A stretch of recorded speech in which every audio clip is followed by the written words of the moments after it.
फिनवाइज का स्ट्रक्चर लिखना सीखा था, ठीक है ना। और ये समझा था कि ड्रग एब्यूज क्या होता है, एडिक्शन क्या होता है, ठीक है ना।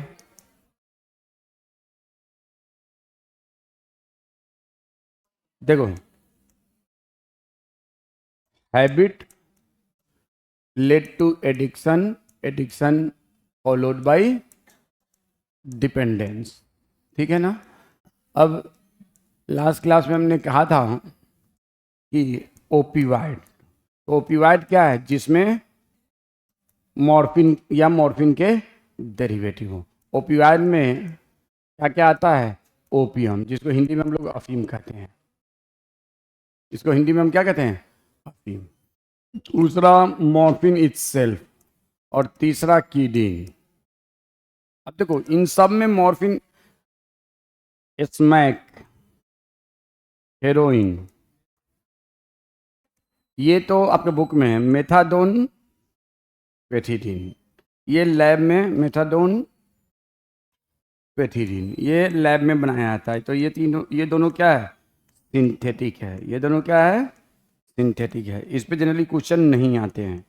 ये दोनों क्या है, सेमी सिंथेटिक है। और ये क्या है, नेचुरल है। अब देखो, इसका मेडिसिनल यूज है, इसका मेडिसिनल यूज है, ऑलरेडी आपने देख रखा है, ठीक है ना। अब आइए, चाहे कोई भी ओपिवाइड हो, सब में क्या होता है, तो सब all have sedative property, all have क्या कहते हैं, pain killing ability, but some have very great addiction potential. तो इसमें एडिक्शन पोटेंशियल बहुत ज़्यादा होता है, एडिक्शन पोटेंशियल मैक्सिमम, मैक्सिमम। जितना भी बेसिकली दुनिया में एब्यूजिव ड्रग है, उसमें मैक्सिमम एडिक्शन पोटेंशियल किसमें होता है। तो ये स्मैक और हेरोइन को कैसे हम बनाते हैं, तो लैब में हम क्या करते हैं ना, मॉर्फिन को अगर हम, मॉर्फिन, देखो मॉर्फिन में सिर्फ मॉर्फिन मॉलिक्यूल है। कीडिन में क्या होता है, मिथाइल मॉर्फिन, कीडिन, कीडिन में क्या होता, कीडिन में क्या है, मिथाइल मॉर्फिन। और अगर बात करें तो ये दोनों हम लेटेक्स प्लांट में होता है, दोनों किस में होता है, लेटेक्स में होता है। किसके, unripe capsular fruit of Papaver somniferum, याद है ना, बताया था, unripe capsular fruit of Papaver. उसी में एक और प्रोडक्ट होता है ओपियम, अफीम, ये बहुत ही रॉ होता है, अफीम। अब देखो हमने क्या किया, मॉर्फिन या कीडिन को लिया। जनरली हम लोग मॉर्फिन को लेते हैं, किसको लेते हैं, मॉर्फिन को। और मॉर्फिन का के साथ एसिटाइलिन ग्रुप और क्लोराइड दोनों ऐड करते हैं, तो क्या बनता है, di acetylene morphine, di acetylene morphine hydrochloride. और इसको हम लोग कहते हैं स्मैक, इसको हम लोग क्या कहते हैं, स्मैक। और अगर इसी में से हमने क्लोराइड हटा दिया और सिर्फ डाइएसिटाइलिन मॉर्फिन रहने दिया, तो ये क्या कहलाता है, हेरोइन। तो ये क्या कहलाता है। लेकिन एनसीईआरटी में एक बात लिखा है कि heroin commonly known as smack, ये गलत बात है, लेकिन एनसीईआरटी की बुक में लिखा है स्मैक और हेरोइन दो अलग अलग चीज है। इसको हम कहते हैं ब्राउन शुगर, इसको कहते हैं व्हाइट शुगर। एनसीईआरटी में लिखा है heroin commonly known as smack, known as smack. और सुनो, ये जो है इसको हम लोग कहते हैं ब्राउन शुगर, और इसको क्या कहते हैं, वाइट शुगर। तो दोनों एक चीज नहीं है, बल्कि अगर मान लो हमने लेबोरेटरी के अंदर 10 किलो स्मैक बनाया और उससे हीरोइन बनाएंगे तो सिर्फ 1 किलो हीरोइन बनेगा, क्योंकि डाई एसिड जब इसमें से क्लोराइड हटाते हैं ना, तो बहुत सारा केमिकल का वेट कम हो जाता है। बहुत सारे उसके साथ मॉर्फिन भी अलग होते हैं, इसीलिए heroin is much much costlier in compare to smack. अब समझ लो, मान लो इंटरनेशनल मार्केट में अगर 1 किलो स्मैक का कीमत 1 करोड़ है, तो इसका 8 से 9 करोड़ है क्या, हेरोइन का। Heroin is a much more costlier in compare to smack. Heroin is much more costlier in compare to, और वाकई में 8 से 9 करोड़ है 1 किलो। अभी 90 रुपये डॉलर चल रहा है ना, $1 इसका तो 90 रुपये ना। हाँ, तो 9 करोड़ रुपए का है 1 kilo pure heroin.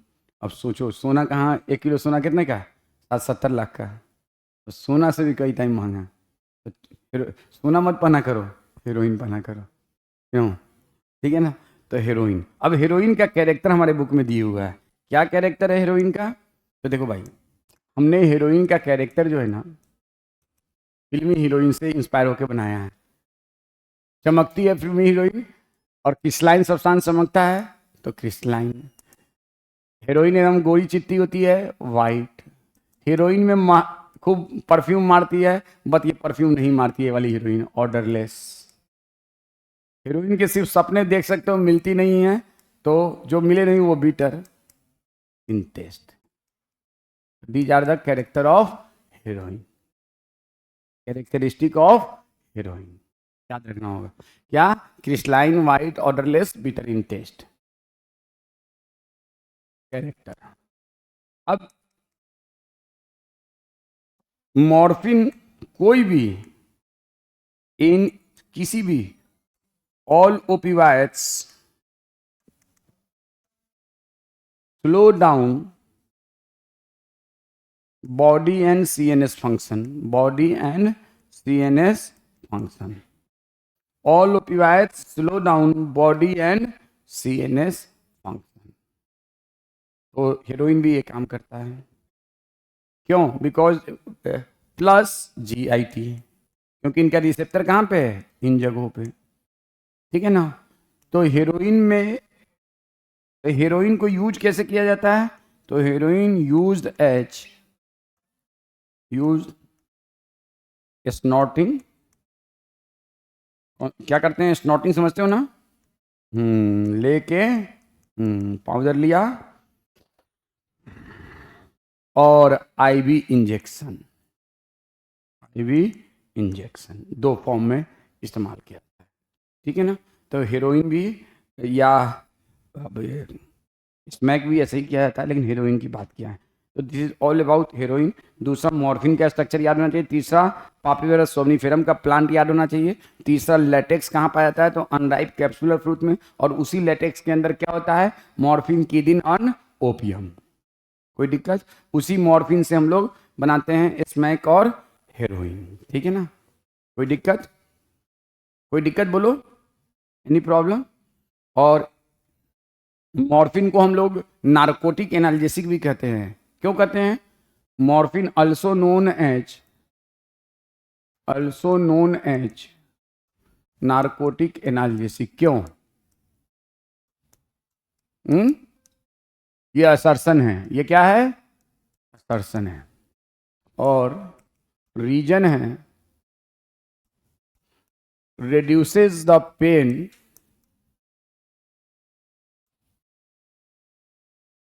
but not do any type of narcosis, any type of narcosis। Narcosis मतलब नशा, निशा नहीं रे, नशा। तो ये असर्सन सही है कि गलत है, सही है, रीजन रॉन्ग है।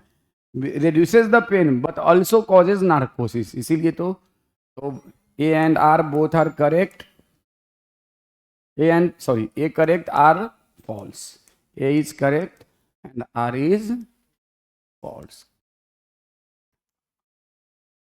ये सही कब होता रहता, अगर लिखा हुआ कि reduces pain also causes narcosis, इसीलिए इसको नार्कोटिक एनाल्जेसिक भी कहते हैं। अब नेक्स्ट है कैनाबिनोइड्स। नेक्स्ट हम लोग किसके बारे में पढ़ने जा रहे हैं, कैनाबिनोइड्स के बारे में। हो गया इधर का ना, लीजिए देखो, आपसे पूछा जाए कौन सा ओपियोइड मेडिसिनल यूज में यूज होता है, तो मॉर्फिन एंड कीडिन। मॉर्फिन कैसे, as a sedative and painkiller. Codeine कैसे, इन कफ सिरप। दो सारे ओपियोइड का रिसेप्टर कहाँ पे है, सीएनएस में और जीआईटी में। ये क्या करता है, सीएनएस के फंक्शन को स्लो करता है, पूरे बॉडी के फंक्शन को इंटर्न स्लो होता है, और जीआईटी का स्लो होता है तो कॉन्स्टिपेशन होता है। ठीक है। और पापेवर सोमनिफेरम क्या है, फ्लावरिंग प्लांट्स है। क्या है, फ्लावरिंग प्लांट्स है। नाम क्यों है पापेवर सोमनिफेरम, उसको ओपियम पपी भी कहते हैं और पपी प्लांट भी कहते हैं, ओपियम पपी या पपी प्लांट भी। अच्छा, इंडिया में अलाउड है पापेवर सोमनिफेरम का खेती या नहीं है, अलाउड है, but you have to take the licence from the government of India without, और आपको सरकार को ही बेचना पड़ेगा उसका प्रोडक्ट, किसी और को नहीं बेच सकते हैं। ठीक है ना, बिना लाइसेंस के आप उसकी खेती नहीं कर सकते हैं, सरकार के सुपरविजन में उसकी खेती होती है। क्यों, क्योंकि मॉर्फिन चाहिए एज ए दवा, कीडीन चाहिए एज ए दवा, इसलिए खेती अलाउड है, लेकिन आपको सरकार से लाइसेंस लेना होगा।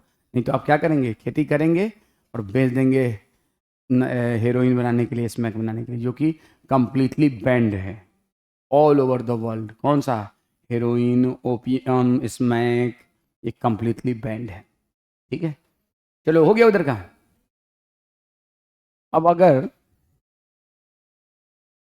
हम लोग बात करें किसकी, कैनाबिनॉइड्स की, तो देखो नाम से ही कैनाबिनॉइड्स को हम लोग किससे ऑब्टेन करते हैं, हेम्प प्लांट। और hemp plant is a common name of कौन सा, कैनाबिस साइवा और कैनाबिस इंडिका। इंडिया में क्या कौन सा पाया जाता है, इंडिका। हालांकि आपके बुक में सिर्फ सटाइवा है। अब कैनाबिनॉइड इज ऑल्सो, ये भी फ्लावरिंग प्लांट्स है। कौन सा प्लांट है, फ्लावरिंग प्लांट्स है, और इसमें इनफ्लोरिसेंस होता है। सो इनफ्लोरिसेंस, सारे फ्लावरिंग प्लांट इनफ्लोरिसेंस शो करते हैं, लेकिन इट्स शो इनफ्लोरिसेंस। अब तो इनफ्लोरिसेंस, इन्फ्लोरेसेंस का मतलब यही ना हुआ, एक डंडा है उसमें इधर भी फूल, इधर भी फूल, इधर भी फूल, इधर भी फूल, तो इस पूरे को इन्फ्लोरेसेंस कहेंगे। मतलब मुझे जो थोड़ा थोड़ा याद है बोटनी का, जैसे ये पेन है, ये पेन एक एक्सिस है, इसमें इधर भी फूल, इधर भी फूल, इधर भी फूल, इधर, यही ना होता है इन्फ्लोरेसेंस। ऐसे ही कुछ होता है ना, एक साथ बहुत सारा फ्लावर, ऐसे ही कुछ होता है ना। एम आई नॉट, मतलब मुझे नहीं पूरे अच्छे से याद है, यही कहलाता है ना। अरे इन्फ्लोरेसेंस यही कहलाता है ना, कि एक कॉमन डंडा, उसमें बहुत सारे फ्लावर। तो जो लोग भांग भांग तो सबने सुन रखा है ना, क्या भांग, जो लोग भांग, अरे होता होगा, तुम लोग समझ लो, मेरी भावनाओं को समझो, ओरिजिनल चीज़ तुम लोग समझो, हमें उतना इन्फ्लोरेसेंस का याद नहीं है। तो हिंदुस्तान में जो भांग इस्तेमाल करते हैं लोग, वो क्या करते हैं, इन्फ्लोरेसेंस को तोड़ा, किसके, इस प्लांट के, और उसी को पीस लिया और ठंडाई बना लिया और होली में गटक लिया। उसी को पीस लिया, अब बूंदी वाली लड्डू में डाल दिया, तो भांग की लड्डू, भांग की लस्सी। तो हमारे बुक में लिखता है, natural cannabinoids obtained from the inflorescence of cannabis sativa और कैनाबिस इंडिका। नेचुरल कैनाबिनॉइड्स क्या है, भांग। तो हमारे बुक में लिखता है, natural cannabinoids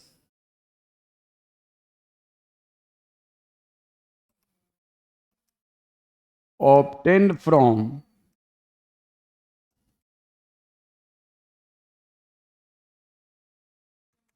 inflorescence of cannabis sativa। एकदम जैसे नेचर ने दिया। अब जैसे अभी ये अर्पित आया, अर्पित ने क्या किया, बाहर गया, हेम प्लांट तुमको सब जगह दिख जाएगा हिंदुस्तान में, भांग का हर जगह, जहाँ जंगल झाड़ी में बहुत जगह होता है, हर जगह होता है। हमको पहली बार फैसल भाई ने बताया कि सर ये भांग का पौधा है, वाइट वाइट फ्लावर होता है इसमें। ठीक है, तो अभी गया होगा, इसने क्या किया होगा, इन्फ्लोरेसेंस तोड़ा होगा और दो चार चबा लिया होगा, अब ये मस्त हो रहा है। ठीक है ना, अब ये मस्त हो रहा है, तो समझ लो बात को। तो इन्फ्लोरेसेंस ऑफ कैनाबिस सटाइवा। अब आ जाओ, लेकिन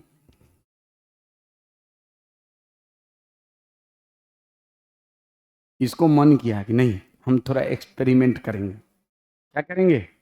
एक्सपेरिमेंट करेंगे। इसने क्या किया? अब देखो, कैनाबिस सटाइवा प्लांट का लीफ इस तरह का होता है, कमल का फूल जैसा। कैनाबिस सटाइवा का लीफ कैसा होता है? कमल का फूल। और ये भी धोखा देता है।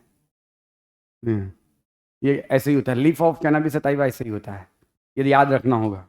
It is the leaf of cannabis sativa, leaf of cannabis.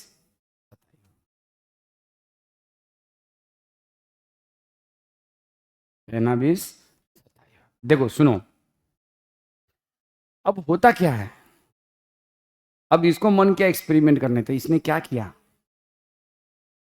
इसने थोड़ा अब इस प्लांट के ऊपर रेजिन का सेक्रेशन होता है, इसके सरफेस पे किसका सेक्रेशन होता है? तो इसने क्या किया, रेजिन लिया, और क्या लिया? रेजिन लिया, और अर्पित से कहा तू पूरा जो फ्लावर तोड़ के उसका भांग बना रहा है, उससे अच्छा तुम फ्लावर में जो ऊपरी वाला पोर्शन है, शायद इसको फ्लावर टॉप मीन्स होता है एंड्रोसियम, सबसे ऊपर क्या रहता है? एंड्रोसियम ना, फ्लावर में निकला हुआ बीच से। फ्लावर टॉप दे दो, क्या दे दो?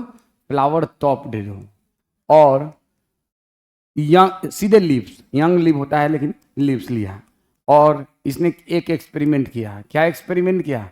तो एक में इसको ज्यादा रखा, कम रखा, इसको ज्यादा, इसको ज्यादा।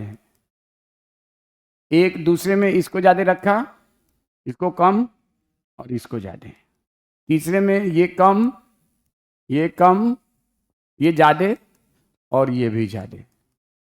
ये बनाना मत, डोंट ड्रॉ, ये बनाना मत, बिल्कुल नहीं बनाना। और एक में क्या किया, इसने इसको कम रखा, इन दोनों को ज्यादा रखा। अब देखो, इसमें से एक कहलाएगा हसीस, दूसरा कहलाएगा चरस, तीसरा कहलाएगा गंजा, और चौथा कहलाएगा मारीजुआना। समझ गए बात? नहीं समझे? अरे भाई मेरे, हसीस, चरस, गांजा, marijuana obtained by combination of resin, flowering tops and leaf in different proportion। है समझ में? आया कि नहीं आया? आया कि नहीं आया? आपके बुक में भी ये बात लिखा हुआ है कि हसीस, चरस, गंजा and Marjaavaan, marijuana obtained by different combination of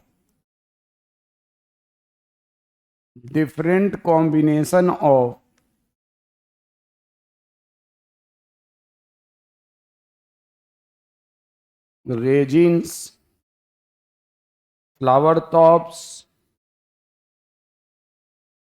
and leaves,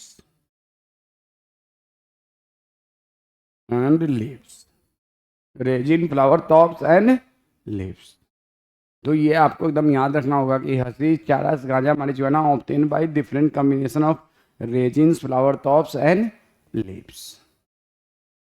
अब देखो, अब सबको मालूम है इसका रिसेप्टर कहाँ होता है, तो CNS पे और कार्डियोवास्कुलर सिस्टम को ये स्टिमुलेट करता है।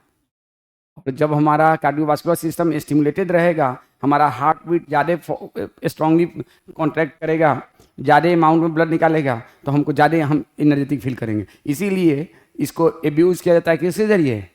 Sports. Because of its effect on CVS it is abuse by sports person. लिख लो, because of its effect on CVS it is abused by sports person। अब ये करता क्या है, तो ब्रेन पे क्या करता है, तो इसका रिसेप्टर ब्रेन में है, और ब्रेन में क्या करता है? हेलुसिनेशन। क्या करता है?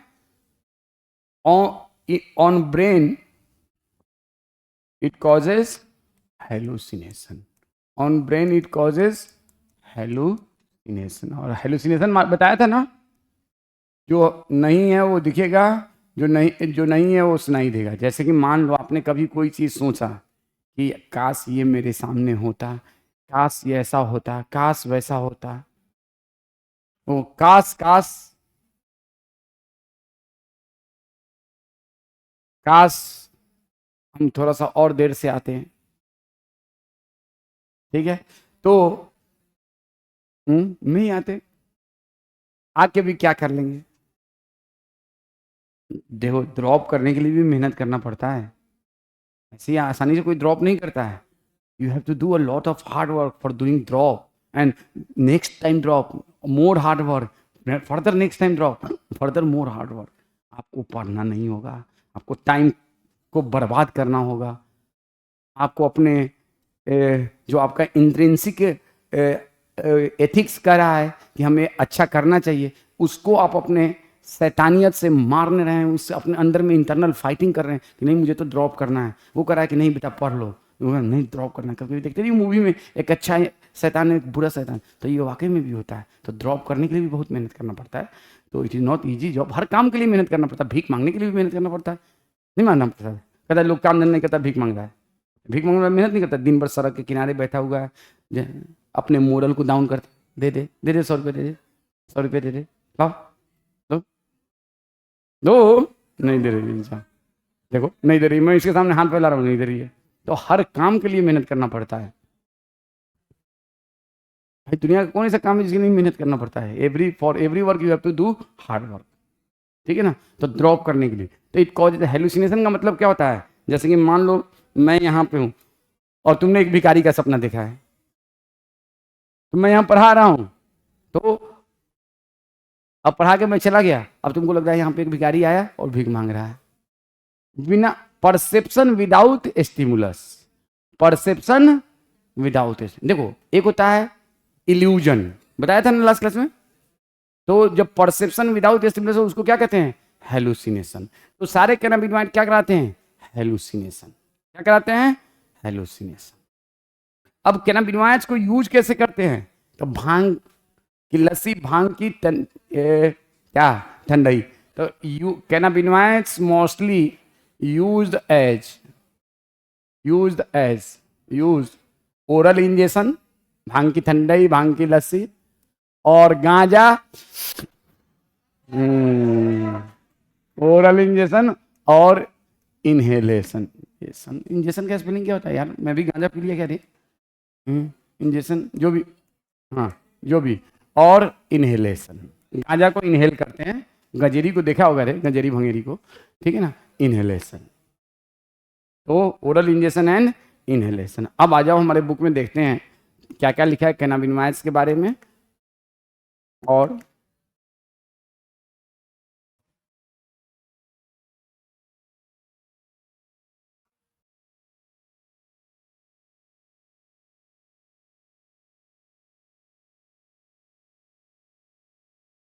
opioid are the drug which bind to a specific opioid receptor present in our CNS and GIT. Heroin, commonly called smack chemically, they stand white, odorless, bitter, crystalline compound.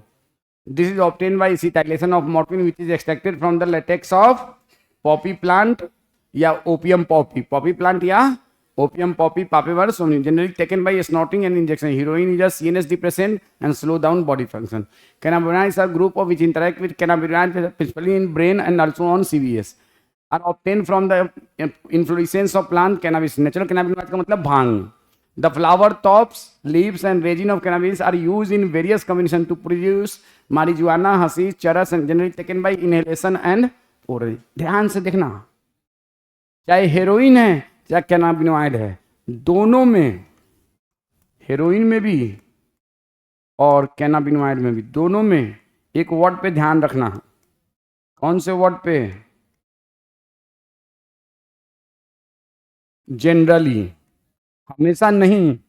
अब ये generally क्या, snorting and injection, oral भी लिया जाता है, ऐसा नहीं कि ओरल नहीं लिया जाता है, जनरली कैसे, ओरल इंजेक्शन एंड इनहेलेशन, लेकिन दूसरे तरीके से भी लिया जाता है, इसको भी इनहेल किया जाता है एंड इनहेलेशन। तो ये दोनों बात ध्यान रखने वाली बात है। Cannabinoids have also effect on, and nowadays cannabinoids are abused by some sports person because of which effect on और ये कैनाबिनॉइड्स का लीफ, ये कैनाबिनॉइड का मॉलिक्यूल। अब हम लोग बात करेंगे इसके बारे में, कोकेन, कोक, क्रैक और कोका एल्केलवाइड। तो अब हम लोग लिख लिया, नहीं ये लिख लिया, वो बनाने की जरूरत नहीं है, वो तो हमने इसलिए बताया कि वेरियस डिफरेंट या वेरियस कॉम्बिनेशन, इस पे बच्चे ध्यान नहीं देते हैं। डिफरेंट या वेरियस कॉम्बिनेशन, इस पे बच्चे ध्यान नहीं देते हैं। अब आ जाओ हम लोग बात करते हैं किसकी, now we are going to talk about coca alkaloid, और ये भी फ्लावरिंग प्लांट है, कोकेन और कोक और क्रैक, और कुछ भी कहते हैं इसको, यही ना नाम। हाँ देखो, कोक जो ड्रिंक आया ना वो इसी के नाम पे आया। कोक पीने के बाद आप थकान खत्म हो जाती है ना, तो जो ड्रिंक नाम दिया गया इसी के बेसिस पे वो नाम चूज किया गया था।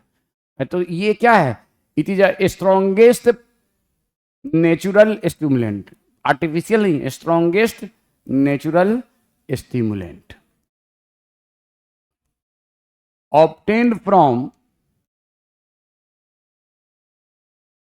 प्लांट, उसके सीड से ऑब्टेन किया था, ये नहीं लिखा है, ऑब्टेन्ड फ्रॉम प्लांट, कौन सा, Erythroxylum Coca.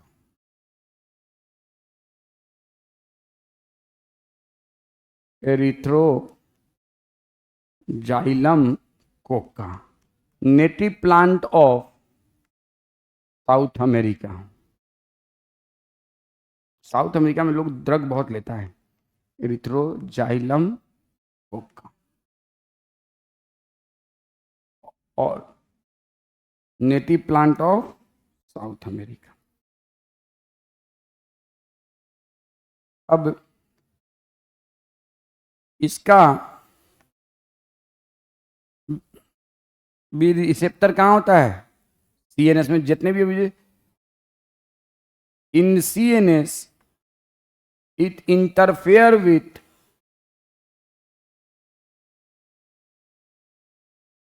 transport of dopamine। अब डोपामिन को हम लोग हैप्पी हार्मोन कहते हैं, मालूम है क्यों कहते हैं? जब कभी आप मोबाइल में गेम देखोगे, जब कभी आप जो बहुत ही मतलब जो आपको इंजॉयमेंट दे वो काम करोगे, आपके बॉडी में डोपामिन रिलीज होगा। जैसे कि आप टीनेजर स्टेज में पॉर्न मूवीज़ देखते हो तो आपके ब्रेन में बहुत सारा डोपामिन रिलीज होता है। जब आप मोबाइल में गेम पबजी सब्जी वाला काम जो करते हो तभी डोपामिन रिलीज होता है। जब आप फ्री फायर बनाओगे टायर तो भी डोपामिन रिलीज होगा, ठीक है, अच्छा काम करोगे तो नहीं। जैसे मान लो आप गए, बहुत मोहब्बत से अपने अब्बा को सलाम किया, अब्बा को नमस्कार किया, पापा को नमस्कार किया, मम्मी का पाँव छुआ और बहुत उनकी बात मान रहे हैं, उनसे बहुत मोहब्बत कर रहे हैं, तब डोपामिन नहीं रिलीज होगा। तब क्या रिलीज होगा? Oxytocin, love hormone. और oxytocin is very beneficial for you, very beneficial for you. क्यों? ऑक्सीटोसिन जो है ना ब्रेन के अंदर पॉजिटिविटी डेवलप करता है, और डोपामिन जो है ना ब्रेन के अंदर निगेटिविटी। खुशी इससे भी ज़्यादा मिलती है, उससे खुशी कम मिलती है। खुशी मतलब हैप्पीनेस, हाँ कुछ और नहीं, ठीक है। इससे हैप्पीनेस डोपामिन से, लेकिन ये एडिक्शन वाला हैप्पीनेस मिलता है, यूफोरिया वाला एडिक्शन वाला हैप्पीनेस, तो टेम्पोररी हैप्पीनेस। ऑक्सीटोसिन से परमानेंट सुख दुख वाला हैप्पीनेस। दुख में भी लगेगा कि हाँ मेरे पीछे में कोई है। इसीलिए मोबाइल में गेम मत खेलो। आप लोग के एज में जो पॉर्न वाला काम करते हो आप लोग बिल्कुल मत देखो, that is the very dangerous for you, it will spoil your life. नहीं, मैं इसलिए बोल रहा हूँ, देखो being a teacher it is my responsibility कि भाई आपको मैं सही और गलत की तमीज़ पैदा करूँ। It is a dangerous thing, you do not understand कि how much it will spoil your life, ठीक है ना। तो डोपामिन क्या होता है? तो हमारे डोपामिन आप लोग नहीं पढ़े होंगे, हमारे ब्रेन के अंदर एक स्पेशल ग्रुप ऑफ न्यूक्लियाई होता है जिसको कहते हैं बेसल गैंग्लियाई या बेसल न्यूक्लियाई। उसके अंदर डोपामिन का ट्रांसपोर्ट होता है। अब डोपामिन कौन सा न्यूरोट्रांसमीटर है, एक्साइटेटरी या इनहिबिटरी? तो दोनों है। उसी बेसल न्यूक्लियाई में एक पाथवे में ये इनहिबिटरी करता है, दूसरे पाथवे में एक्साइटेटरी करता है, और दोनों में बैलेंस रहता है तो हम लोग नॉर्मल रहते हैं। जब हम गेम खेलते हैं ना मोबाइल में पबजी, या फ्री फायर, तो इनहिबिटरी वाला पाथवे रुक जाता है और एक्साइटेटरी वाला बढ़ जाता है। एक्साइटेटरी में ज़्यादा रिलीज होने लगता है पाथवे में, और इनहिबिटरी में तो हम लोग खूब खुश होने लगते हैं, खूब खुश होने लगते हैं, जैसे जैसे कि एकदम बिल्कुल होता है एकदम। उस वक्त कोई तुमको आके डिस्टर्ब करे तो मन करेगा कि गेम के चक्कर में लोगों ने अपने पेरेंट्स तक को मार दिया है। यस, ये हुआ है, नहीं होता है। आप भी अगर गेम के एडिक्टेड हो जाओ ना, अब बीच में आके कोई डिस्टर्ब करे, मन करेगा गोली मार दूं। एडिक्शन होने के बाद, तो वो एडिक्शन क्यों होता है? वो एक्साइटेटरी पाथवे, अब वही कोकेन जो इस्तेमाल करता है ना, तो उसका क्या होता है, एक्साइटेटरी वाला पाथवे बहुत ज़्यादा एक्टिव हो जाता है और इनहिबिटरी वाला रुक जाता है, तो उसको बहुत खुशी मिलती है। और इतना खुशी मिलता है कि जो जो वो सोचे रहता है, उसने सोच रखा है कि यहाँ पे शीला की जवानी का डांस हो रहा है, अपने आप शीला की जवानी का डांस होने लगेगा। उसने सोच रखा है यहाँ पे सलमान खान शर्टलेस होके, जैसे लड़कियां सोचती हैं यहाँ पे कैट वॉक कर रहा है, तो सलमान खान कैट वॉक करने लगेगा। ये ऐसा, इसी को कहते हैं हेलुसिनेशन। और ये हेलुसिनेशन, अब वो एक बार इसका मजा ले लिया, अब बार बार ले, तो it also have a very strong क्या addictive potential, but not as much as heroin. तो and bring a strong euphoria and hallucination produces feeling of more energy. अब तुमको लगेगा कि यार मैं भी यहाँ शीला की जवानी के साथ उसके साथ शीला की जवानी कर रहा हूं। हाँ, produces more feeling of energy. लेकिन ये हेलुसिनेशन नॉर्मली नहीं करेगा, यूफोरिया करेगा। हेलुसिनेशन कब करेगा? Produce more feeling of energy, जब तुमने कोकेन पे कोकेन सूते जा रहे हो, लिए जा रहे हो। Excess doses of cocaine causes hallucination. Normal doses में हेलुसिनेशन नहीं, सिर्फ euphoria, excessive euphoria, excessive excitement. लेकिन एक्सेसिव डोजेज में, ये कब? एक्सेसिव डोज में, excessive dose of cocaine causes hallucination. लेकिन नॉर्मल डोज में ये सिर्फ यूफोरिया करेगा, मोर फीलिंग ऑफ एनर्जी। और वो टेम्पोररी यूफोरिया होगा कि परमानेंट यूफोरिया होगा? Temporary euphoria. और वह यूफोरिया इतना जबरदस्त होगा ना कि आपको बार बार लेने को मजबूर करेगा। तो ये स्टिमुलेंट्स है, लेकिन हेलुसिनोजेन के तौर पे कब बिहेव करता है? एक्सेस डोज में। और इसको लेते कैसे हैं? तो cocaine taken in form of snorting या इनहेलेशन या oral injection. Cocaine and heroin दोनों में स्नॉटिंग, जिसके देखो कोकेन भी स्नॉटिंग लिखा होगा, sense of euphoria increase, usually generally स्नॉटेड। लेकिन दूसरे खाया भी जाता है, ऐसा नहीं कि नहीं खाया जाता है। तो इसीलिए मैंने लिखा है यहाँ पे कैनाबिनॉइड के साथ कोकेन लिखो, कोकेन जनरली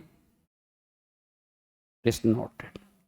ये नहीं कि खाली स्नॉटेड। अब देखो इस पे आपको नीचे में क्या सही कर सकते हो, आपसे रहे heroin always snorted and injecting taken in injection form, गलत। Cannabinoid always taken in oral injection and inhalation, गलत है। Cocaine always taken always used as a snorting form, गलत। They are also taken in, these are also taken in other form, but main route of taking is snorting. Main route is oral injection and inhalation, main route is snorting and injection. ठीक है। अब देखो आपके book में इस plant का, cocaine का या कोका एल्कलवाइड का कहीं कोई नाम नहीं है, ठीक है ना। और उसके अलावा हमने ये बता रखा है कि एट्रोपा बेलाडोना और दतुरा भी हेलुसिनेशन कराता है। अब दूसरी चीज, एक बात जो है, यहाँ पे दतुरा के पौधा का फोटो, जो कि हम लोगों के यहाँ बहुत इस्तेमाल होता है, तांत्रिक लोग बहुत इस्तेमाल करते हैं, और इवन पूजा में भी इस्तेमाल होता है। हमारे हिंदू भाइयों के यहाँ धतुरा होता है ना इस्तेमाल, ठीक है।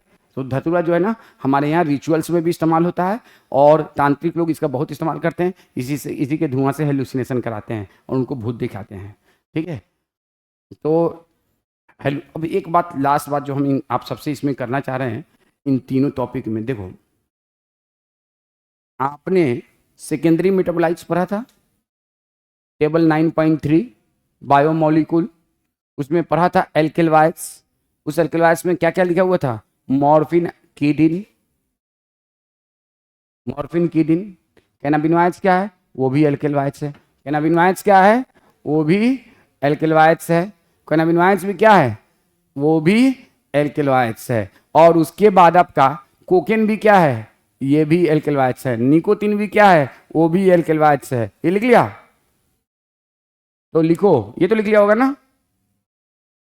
तो एल्केलाइड्स के नाम लिख लो क्या क्या है एल्केलाइड्स। अब एल्केलाइड्स क्या होता है? तो एक ग्रुप ऑफ कंपाउंड्स है। फार्मा, जब फार्मा केमिस्ट्री पढ़ोगे ना, जो कि अगर बी फार्मा एम फार्मा करोगे तो एल्केलाइड्स के बारे में कम से कम 1000 पेज पढ़ोगे, ठीक है ना। एल्केलाइड्स में ग्रुप ऑफ कंपाउंड्स कहलाता है एल्केलाइड्स, जिसमें हम लोग के बुक में है मॉर्फिन, कीडिन, हेरोइन, स्मैक, ओपीवाइड, अरे यार सीधे ओपीवाइड लिख देना चाहिए, चलो, smack, all cannabinoids, cocaine, nicotine, ये सब एल्केलाइड्स है। ये सब एल्केलाइड्स है, याद रखना। और आपके बुक में लिखा भी हुआ है, कोकेन में भी लिखा हुआ है एल्केलाइड्स, निकोटीन में भी लिखा हुआ है एल्केलाइड्स, तो ये सब एल्केलाइड्स है। ये एक ध्यान रखने वाली बात है। अब देखो, तो आपसे पूछा जाए which among the following alkaloid, तो कैनाबिनॉइड्स में क्या आता है? भांग, गंजा, चरस, हशीश, मारिजुआना, ये सब एल्केलाइड्स है। अब I don't know whether Datura and Atropa belladonna are alkaloid और नॉट, आई डोंट नो, आप देख लीजिएगा, कंफर्म कर लीजिएगा, क्योंकि वो आपके बुक में नहीं लिखा है, ठीक है। तो ये सारे एल्केलाइड्स हैं। और आपसे पूछा जाए, जैसे यहीं पे अब मैं लिख दूं product of एथ्रोपा belladonna, एथ्रोपा belladonna,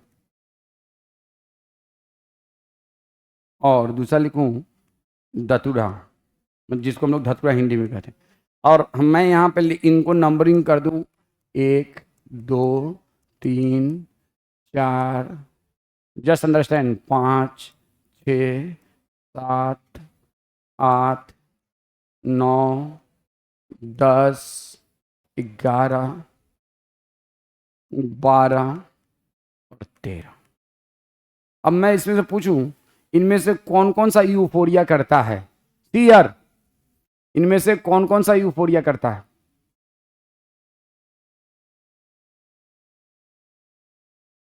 don't say only cocaine, don't say only cocaine, all abusive drug causes euphoria. अरे यार, कोई चीज का इस्तेमाल क्यों करोगे अपने विल से? पढ़ाई क्यों करते हो? देखो, मारो उसके पीछे मेरे कैलक सर जो पड़े हुए, कस के एक मुका मारो, कस के मारो ना, मुक्का से। हाँ, ए भाई साहब, कौनैन, कौनैन नाम है रे, कौनैन नाम है ना, क्या नाम है? अयान, अयान भाई साहब, क्या क्या सपने में देखा? नहीं देखा? अच्छा चलिए, तो ये बताओ, कोई, अब देखो ये सो रहा है, तो सोना ये अपने विल से, लेकिन पढ़ रहा है मेरे विल से या अपने पेरेंट्स के विल से? पेरेंट्स के विल से या मेरे विल से? एक बात सुनो, तो अगर कोई काम जिसमें मन लगता है, मतलब वो आपको खुशी देता है, यूफोरिया, तो ये सब क्यों इस्तेमाल करता है? कोई आपका पेरेंट्स नहीं कर रहा कि इस्तेमाल करो, लेकिन आप इस्तेमाल कर रहे हो। कोई आपको डॉक्टर नहीं कर रहा इस्तेमाल करो, आप इस्तेमाल क्यों? आपको खुशी मिल रही है, हैप्पीनेस मिल रहा है। तो all abusive drug, even alcohol also causes euphoria. तो फीलिंग ऑफ वेल बीइंग, सारे abusive drug euphoria and feeling of well being करेंगे। नोट करके लिखिए, ऑल एब्यूजिव, बेंजोडाइजापिन, बार्बिचुरेट, वो भी 15 नंबर में है, benzodiazepine, barbiturate, एम्फीटामिन,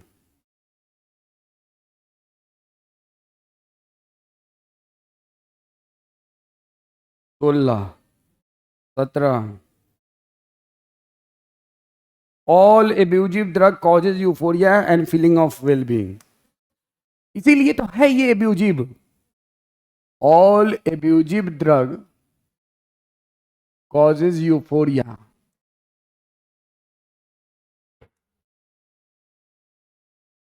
and feeling of well being, permanent या temporary? Temporary feeling of well being. तो ये मत सोचना कि खाली कोकेन, और इसी वजह से ये सब में एडिक्टिव पोटेंशियल है। इसी वजह से इन सब में कौन सा पोटेंशियल है? एडिक्टिव पोटेंशियल है। अब चाय पीटो वो भी यूफोरिया करता है, फीलिंग ऑफ वेलबींग, लेकिन बहुत बहुत माइल्डर फॉर्म में, इसलिए वो एडिक्शन नहीं हैबिट कराता है। ठीक है, चलो एडिक्टिव पोटेंशियल।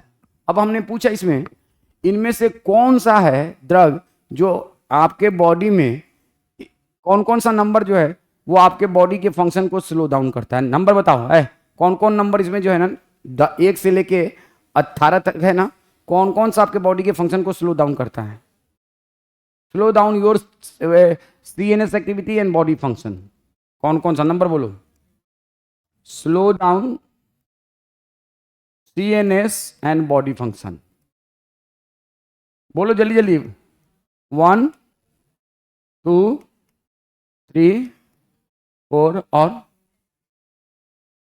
5 नहीं, 6 नहीं, 7 नहीं, 8 नहीं, 9 नहीं, 10 नहीं, 11। स्लो डाउन CNS, राइट बात, बट नॉट बॉडी फंक्शन।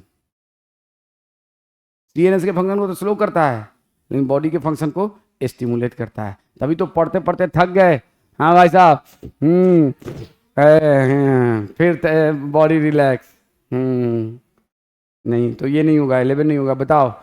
12 नहीं, 13 नहीं, 14 नहीं, 16 17, 16 17। अब आ जाओ। हाँ चलो अब आ जाओ। हेलुसिनेशन कौन करता है? Hallucination, slow down CNS and body function, मतलब डिप्रेसेंट। अब बताओ इसमें हेलुसिनेशन कौन कौन करता है, बोलो। 5 6 7 8 9, 5 6 7 8 9। उसके बाद 10 नॉर्मल डोज में नहीं, excess dose of 10, excess dose of 10, excess dose of 10। और बोलो 11 नहीं, 12 यस, 13 यस, 12 यस, 13 यस। ठीक है, अब इनमें से कौन स्टिमुलेंस है? कौन है स्टिमुलेंस? तो ये क्या है, 10 नंबर ना है, 10 10 और 18। स्टिमुलेंस कौन है? 10 एंड 18। ये स्टिमुलेंस, ये स्टिमुलेंस। अब आपको ये बताओ 14 क्या है, 14 नंबर क्या है, और 11 नंबर क्या है? तो देखो 11 के बारे में लिखना। 11 जो है ना, CNS function slow down, function slow down और relax, but body function stimulated. कैसे बताऊंगा? Function stimulated. और अब बताओ 4 बोतल वोड का, उसके बाद क्या होड का? बोलो। क्या होड का? क्या करता है अल्कोहल? Yes, anyone? एल्कोहल का बहुत वेरिएबल इफेक्ट है। कभी ये हेलुसिनेशन कराता है, कभी बॉडी फंक्शन को स्लो कराता है, कभी कभी स्टिमुलेट भी कर देता है। तो इसका वेरिएबल फंक्शन है। CNS पे लेकिन हमेशा डिप्रेशन के तौर पे वर्क करता है। On CNS always depression, but body it have a different function. तो हमें अल्कोहल के बारे में हमारे बुक में कुछ दिया नहीं है, इसलिए मैं अल्कोहल को बस इतना जरूर याद रखना कि feeling of wellbeing and euphoria. हमारे बुक में अल्कोहल के बारे में कुछ भी डिस्कशन नहीं है। नहीं तो पहले हम लोग अल्कोहल का 2-2.5 घंटे पढ़ाते थे अल्कोहल के बारे में, अब इसलिए मैं इसके बारे में कुछ बताना पसंद नहीं करूँगा। ठीक है, लेकिन इतना बात आपको एकदम याद होना चाहिए। लेकिन सारे एब्यूजिव ड्रग क्या करते हैं? और एडिक्शन का डेफिनेशन क्या है? Addiction is a psychological attachment for certain thing for euphoria and feeling of wellbeing. यही तो है, यही है या कुछ और है?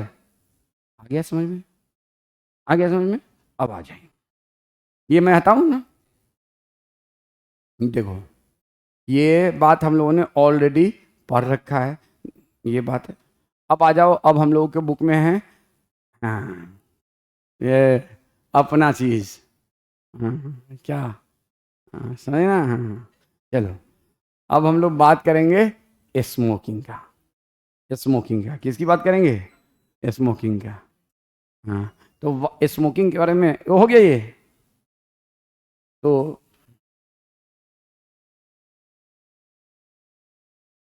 ये बताइए, आपके बुक में लिखता है smoking pave the way of hard drug. हाँ जी, क्या होता है हार्ड ड्रग?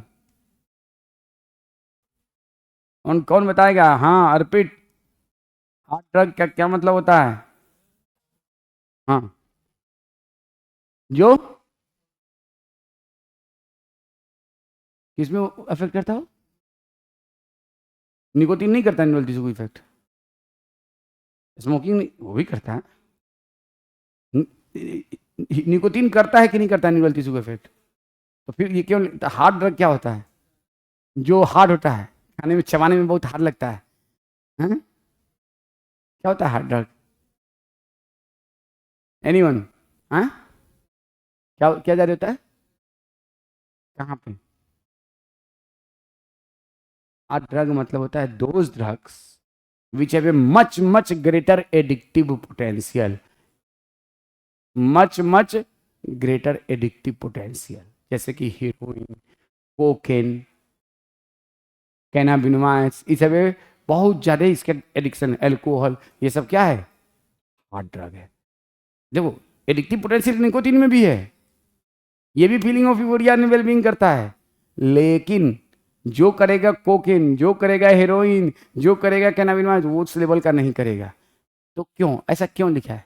अब बताओ, ऐसा क्यों लिखा है? Why? Can anyone give the answer why so? Smoking से कोई स्मोकिंग करते करते हीरोइन क्यों ले लेगा? हाँ भाई बताओ, खड़े हो जाओ। इसको, हाँ, तुम्हारे बगल में जो खड़ा है, खड़े हो जाओ। अरे तुम ही को कराऊँ? हाँ, खड़े हो जाओ। हाँ हाँ, बिल्कुल। क्यों क्यों? मान लो तुम स्मोकिंग करते हो, मैं करता हूँ, तो हम लोग हीरोइन और कोकेन क्यों लेना शुरू कर देंगे? वो स्मोकिंग की वजह से अट्रैक्ट हो जाएगी हीरोइन हमारी तरफ, इसीलिए ना बच्चे करते हैं स्मोकिंग कि अरे लड़कियां इंप्रेस होंगे, क्या कूल है हम, क्या प्रोग्रेसिव हैं हम। नहीं, smoking, taking the drug and smoking among the youth is considered as a sign of coolness and progressiveness। आपके बुक में लिखा हुआ है।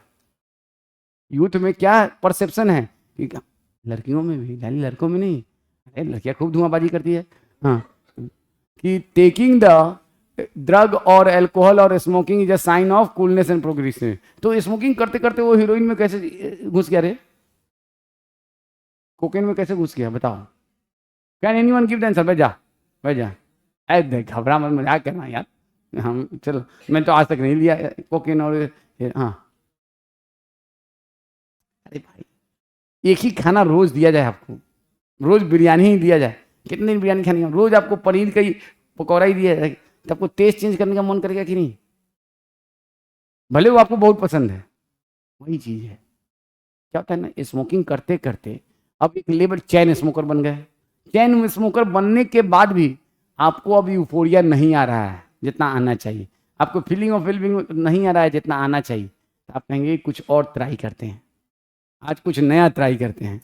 जाते हो रेस्टोरेंट में, वहाँ का मशहूर है हलीम बिरयानी, आप कह रहे हो 10 दिन से लगातार हलीम बिरयानी, नहीं, आज हम यहाँ पे कुछ और नया ट्राई करेंगे। हाँ, अब पाया खाओ चाहे जो भी खाओ, गेटिंग द पॉइंट, यही चीज होता है। तो smoking pave the wait of hard drug, ये बिल्कुल ठीक बात है कि कोई भी माइल्ड एडिक्टिव सब्सटेंस की वजह से, mild addictive substance in compare to other जितने भी यहाँ पे नाम लिखे हैं उन सब में, लेकिन और दूसरे को, अब देखो टोबैको, देखो आपके बुक में क्या लिखता है, ध्यान से सुनना, स्मोकिंग नहीं, क्या लिखता है, ध्यान देना, अगर रहे smoking use by human for since 400 years, गलत हो जाएगा। Tobacco has been use by human being for more than 400, और ये भी साउथ अमेरिका में ही शुरू हुआ था। आपको याद रखना होगा, टोबैको और स्मोकिंग दो चीज है। टोबैको इंसान कितना दिन से इस्तेमाल कर रहा है, सिंस 400 ईयर्स, लिखेंगे tobacco has been used by human being, tobacco has been used by human being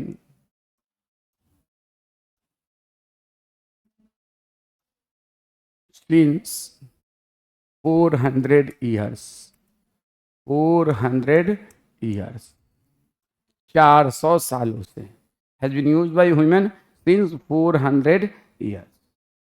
अब टोबैको को किस किस फॉर्म में इंसान इस्तेमाल कर रहा है, तो इंसान इस्तेमाल कर रहा है चीविंग, गुटखा, खैनी, ठीक है ना, chewing, smoking and as a snuff, as a snuff, 3 form में। देखो चीविंग का मतलब क्या हुआ, फाड़ा मुंह में, भाकुर भाकुर भाकुर भाकुर बकरी जैसे चबाने लगा, यूं 80 चुटकी 90 ताल मुंह में डाला। हाँ, स्मोकिंग, सिगरेट, सिगार, स्मोक, बीड़ी, हुक्का, सिगरेट, सिगार, बीड़ी, हुक्का, सिगरेट, सिगरेट, सिगार, बीड़ी, बीड़ी जलाई के, हाँ, हुक्का। और स्नफ क्या होता है, तो ऐसे लिया पाउडर, स्नॉटिंग, और ऐसे पाउडर लिया बहुत प्यार से, स्नफ, हल्के से लिया, स्नफ, स्नॉटिंग, अंडरस्टैंड, समझ गए। स्नफ में, स्नफ क्या है, ये लिया टोबैको का पाउडर आता है और उसको लिया और हल्के से यहाँ पर लगा लिया और नॉर्मल ब्रीडिंग कर रहे हैं, वो कहलाता है स्नफ, ठीक है। कुत्ता स्नफ करता है, कुत्ता, कुत्ता को देखा होगा, जमीन को स्नफ करता है वो, ठीक है ना, स्नॉट नहीं करता है, क्या करता है, स्नफ करता है, ठीक है। तो स्नफ यूज एज स्नफ। अब देखो जितने भी फॉर्म है इसमें, ये जो गुटखा और खैनी ये सिर्फ इंडिया में और इस्तेमाल होता है, इंडिया नहीं, इंडिया पाकिस्तान सब इंडिया के आसपास वाले देश में, पाकिस्तान, बांग्लादेश, नेपाल, श्रीलंका, इन्हीं सब में होता है, बाकी कहीं और नहीं होता है। एज ए स्नफ होता है, और most prevalent form of tobacco use is smack, most prevalent form of use, prevalent form of use. और उसमें भी हिंदुस्तान में, पाकिस्तान में, बांग्लादेश, नेपाल, श्रीलंका में बीड़ी इस्तेमाल होता है, हुक्का इस्तेमाल होता है, बाकी सब जगहों पे सिगरेट और सिगार, यही दोनों होता है, सिगरेट और सिगार। ज़्यादा अमीर है तो सिगार, कम अमीर है तो सिगरेट। और जैसे एमयू वाले बच्चे जो है ना, शुरू के 15 दिन तक बीड़ी सिगरेट पियेंगे, अब बाद में जब पैसा खत्म हो जाता है तो बाद में 15 दिन क्या पियेंगे, बीड़ी पियेंगे। महीना में शुरुआत में आया, महीना के 1 तारीख को अब्बा पैसा भेजे, कितना, 12,000 रुपया, तो 15 दिन तक खूब सिगरेट पिएगा, पैसा खत्म, अब तलब आ गई तो अब क्या पियेंगे, बीड़ी। एम आई राइट, देखा। तो और हुक्का तो बड़े लोग खाए पीते हैं, मैंने भी पी रखा है हुक्का का 2 बार, ठीक है। चलो, तो कैसा होता है, जैसे सिगरेट से सिगार नहीं पिया, हुक्का पी रखा है। हमारे घर पे दादाजी लोग पीते थे हमारे, उन्हीं लोगों का चोरी से चुपके से दादा पी रहे हैं, गए इधर उधर, ठीक है। मेरी नानी, मेरी अम्मा भी पीती थी, ठीक है, हुक्का, हाँ सच में मेरी अम्मा पीती थी, सच में मेरी अम्मा पीती थी, मजाक की बात नहीं कर रहा हूँ, अब नहीं पीती हैं, पीती थी। तो आ जाओ, तो स्मोकिंग जो है चाहे किसी भी फॉर्म में करो, स्मोक के अंदर क्या होता है, smoke have lots of chemical, lots of chemicals in which one chemical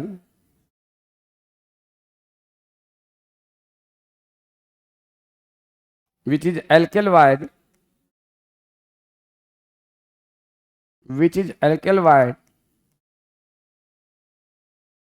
known as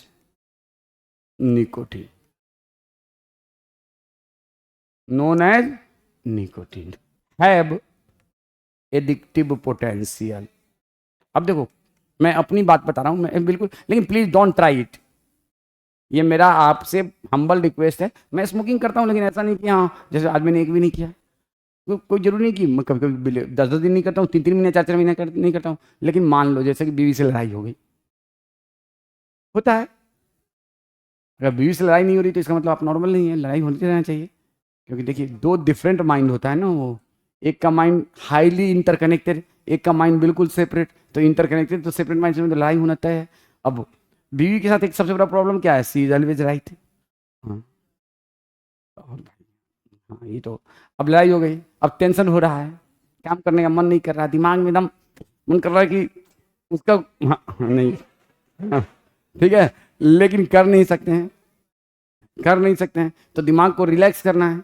तो क्या किया, गया एक सिगरेट पिया, और सिगरेट पीने के बाद थोड़ा सा दिमाग रिलैक्स हुआ।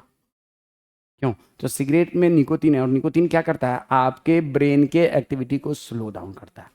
लेकिन साथ में निकोटीन हमारा एड्रिनल मेडुला जो है ना, उस पर भी निकोटीनिक रिसेप्टर होता है और उसको एक्टिवेट कर देता है, और मेडुलरी हार्मोन हमारे बॉडी में बढ़ जाता है, कौन सा है, एड्रेनालिन एंड नॉर्लिन। इसलिए हमारे बॉडी में मोर इनर्जेटिक। अब तुम लोग जैसे कि फाइनल ईयर में बच्चे जो स्मोकिंग, मेडिकल कॉलेज में बहुत अराउंड 30 to 40% बच्चे स्मोकिंग करते हैं, ये बात तो सही है, 30% करीब तो करते ही करते हैं। तो जब फाइनल ईयर का एग्जाम आता है, मैंने भी किया था उस काम, उस दौरान, ये गलत बात है, हालांकि मेरे बड़े भाई ने कभी जिंदगी में, वो भी, उन्होंने भी एमबीबीएस किया, पीजी भी किया, कभी उन्होंने सिगरेट को मुंह में नहीं लगाया। लेकिन मैं थोड़ा सा ज़्यादा उनसे हाई लेवल का था। हाँ, तो फाइनल ईयर में जब मैं था तो बहुत ज़्यादा सिलेबस का प्रेशर होता है। मैं समझाने के लिए बता रहा हूँ कि क्या होता है ना, तो भाई अब टेंशन हो रहा है दिमाग में, अब बॉडी में थकान हो रही है, तो क्या किया, गया, अरे भाई छोटी गोल्ड फ्लैग दे दो, उस वक्त पैसा कम था, 5 रुपये में आता था छोटी गोल्ड फ्लैग, ठीक है, तो एक छोटी गोल्ड फ्लैग लिया, पिया, दिमाग में टेंशन कम होने लगा पेपर को लेके, और बॉडी में ताकत होने लगा। फिर से पढ़ना शुरू कर दिया, 2 घंटा पढ़ा, फिर दिमाग में टेंशन हो रहा है, बॉडी में थकान हो रही है, फिर जाके किया, तो क्या हो रहा है, एड्रेनालिन क्या कर रहा है, आपको मोर एनर्जेटिक पैदा कर रहा है, और एड्रेनालिन क्या कर रहा है, आपके ब्रेन को काम डाउन कर रहा है। इसीलिए लोग स्मोकिंग करता है बार बार। समझ में आया? आप लोग पढ़ते पढ़ते सुबह से क्लास कर रहे हो, डोंट ट्राई। अब 7 से 9 पढ़ा, ठीक है, थकान हो गई, चाय पी लिया, काम खत्म। अब 9 से 11 या 11:30 पढ़ा, अरे यार अब तो बहुत टेंशन है, अब सारी सर को झेलना है यार, दिमाग में इस बात का टेंशन है, ब्रेन में ताकत नहीं है, बॉडी में ताकत नहीं, चलो यार, क्यों, चलो यार, हाँ, मार दिया। अब दिमाग भी यार ऐसा कोई नहीं, सारी सर को झेल लेंगे, और बॉडी में एनर्जी भी आ गई, इसीलिए करता है लोग। तो ये एड्रेनालिन नॉरएड्रेनालिन के लेवल को बॉडी में बढ़ा देता है, because it stimulate the adrenal medulla and calm down the brain, इसीलिए लोग ये स्मोकिंग करता है, यही मेन रीजन है। तो nicotine have a addictive potential, और ये निकोटीन क्या करता है, calm down the brain and activate the medullary hormone, और जिसकी वजह से आप बहुत अच्छे से काम करना शुरू कर देते हो फिर से। इसीलिए बहुत सारे लोग जो है ना, हाईली क्वालिफाइड, हाईली स्किल्ड लोग भी, और पढ़े लिखे लोग भी स्मोकिंग करते रहते हैं, बार बार करते हैं, कि ताकि वो काम नहीं, मैं बार बार नहीं करता हूँ, मेरा रेयर वाला है, I am the occasional smoker, not regular smoker, ये बात ठीक है ना। और मैं क्या ना, मतलब हो गया, कभी मन किया बहुत तो हो गया, नहीं तो ऐसे नहीं है, ठीक है, हाँ, नहीं डेली। वही तुम लोग जो बोलते हो वही, हाँ हाँ वही अल्ट्रा माइल, ठीक है, हाँ अल्ट्रा माइल नहीं तो कभी कभी क्लासिक, रेगुलर नहीं मिलता है तो, हाँ, तो नहीं, बीड़ी आज तक नहीं पिया, नहीं पिया बीड़ी आज तक मैंने, वो दिन देखने नसीब नहीं हुआ बीड़ी वाला। हाँ चलो, अब ये यहाँ पे आ जाओ, अच्छी चीज़ नहीं है बेटा, चाहे जो भी हो, that is a very bad thing, ठीक है। चलो अब आ जाओ, बात करते हैं हम लोग। तो स्मोकिंग में बहुत सारे केमिकल हैं, और वो केमिकल जो है ना, पार्टिकुलेट मैटर के फॉर्म में रहते हैं और गैस के फॉर्म में रहते हैं। तो जब कोई स्मोकिंग करता है तो वो पार्टिकुलेट मैटर और गैस जो है ना, अल्वेलाई ऑफ लंग से आपके ब्लड में डिफ्यूज हो जाता है। कहाँ डिफ्यूज होता है, ब्लड में, और आपके बॉडी में डिफरेंट तरह का इफेक्ट करता है। तो what are the effect of smoking on your body, effect of smoking on body.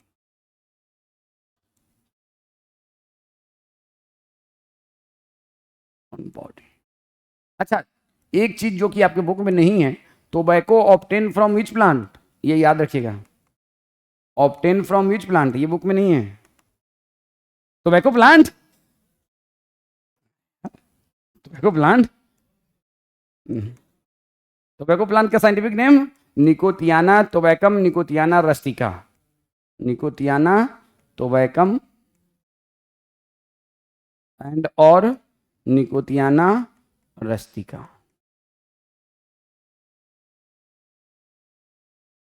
ये याद रखिए, 2 तरह के स्पेसीज होते हैं, ठीक है। टोबैको प्लांट में तो आरएनए इंटरफेरेंस किया गया था, याद कीजिए।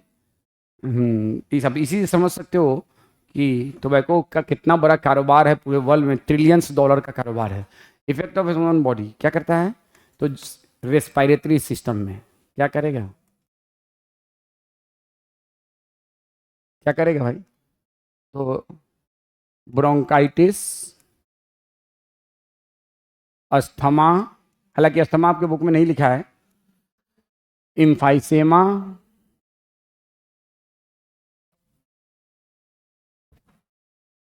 और कुछ, लंग कैंसर। दूसरा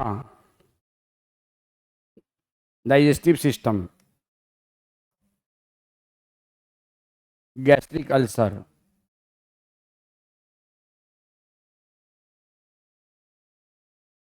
stomach ulcer.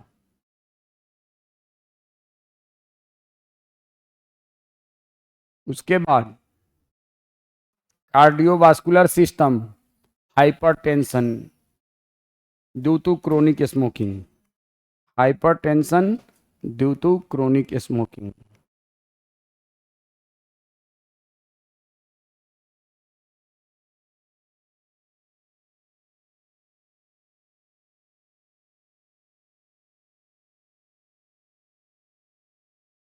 Excretory system,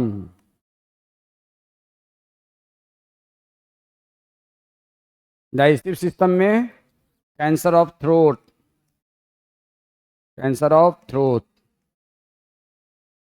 throat भी तो डाइजेस्टिव सिस्टम का ही पार्ट है, यहीं से नहीं जाता है। एक्सक्रीटरी सिस्टम में कैंसर ऑफ यूरिनरी ब्लाडर,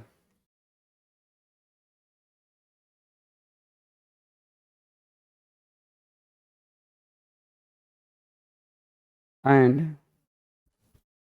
क्या करता है, कार्डियोवास्कुलर सिस्टम में coronary arterial diseases, coronary arterial diseases. और अदर इफेक्ट में लिखेंगे reduces amount of hemoglobin for binding with oxygen। कैसे, अभी बताता हूँ। बाइंडिंग विथ ऑक्सीजन, देखो होता क्या है, तो भाई bronchitis, asthma, emphysema, lung cancer. एक याद रखना वर्ड लत, लत लग गई, लत लग गई, गाना सुने हो ना। Lung cancer, urinary bladder cancer, throat cancer is due to smoking. Lung cancer, urinary bladder cancer, throat cancer due to, तो एक गाना याद रखना, लत लग गई, लत लग गई। तो किसका कैंसर हो गया, लंग का, यूरिनरी ब्लैडर का, थ्रोट का, स्मोकिंग की वजह से कैंसर होता है। तो स्मोकिंग कॉजेज लट कैंसर, लट कैंसर, ये याद रखने के लिए, ठीक है। Lung, urinary bladder, throat cancer है। उसके अलावा आपका स्टोमिक के वाल को छील देता है, तो स्टोमिक कैंसर। हाइपरटेंशन, अगर क्रोनिक स्मोकिंग करने वाले को हाइपरटेंशन होता है, और हाइपरटेंशन की वजह से सीएडी होता है, आप सबको मालूम है।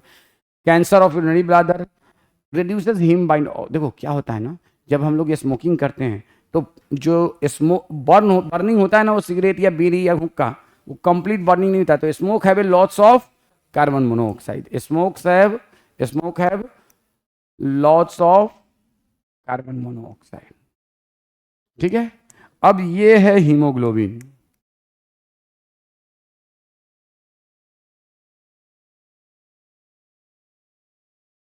ये है हीमोग्लोबिन।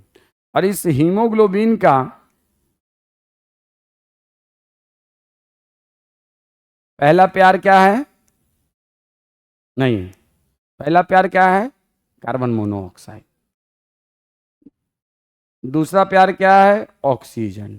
और तीसरा प्यार क्या है, देखो पहला प्यार में 3+, दूसरा प्यार में वो, तो मिली ना फूल तो कांटों से दोस्ती कर ली। तो फूल क्या है, ये छोटा वाला कांटा, ये बड़ा वाला कांटा। तो अगर ये तीनों इसको मिले, तो ये किसको लेना पसंद करेगा। और इसके साथ इस कार्बन मोनोऑक्साइड को बिल्कुल अपने दिलो जान में घुसा लेगा, हमेशा के लिए बाउंड हो जाएगा। तो हीमोग्लोबिन जब कार्बन मोनोऑक्साइड से बनता है ना, तो परमानेंट इरिवर्सिबल कंपाउंड बनता है, क्योंकि वो उसको अपने दिलो जान में समा लेता है, शादी कर लेता है बेसिकली कार्बन मोनोऑक्साइड। तो हस्बैंड वाइफ वाला रिलेशनशिप हो जाता है। ये बंधन तो अटूट बंधन है, चाहे किसी का कोई सफरिंग हो। तो haemoglobin when bind with carbon monoxide HbCO form and irreversible compound. कौन सा कंपाउंड?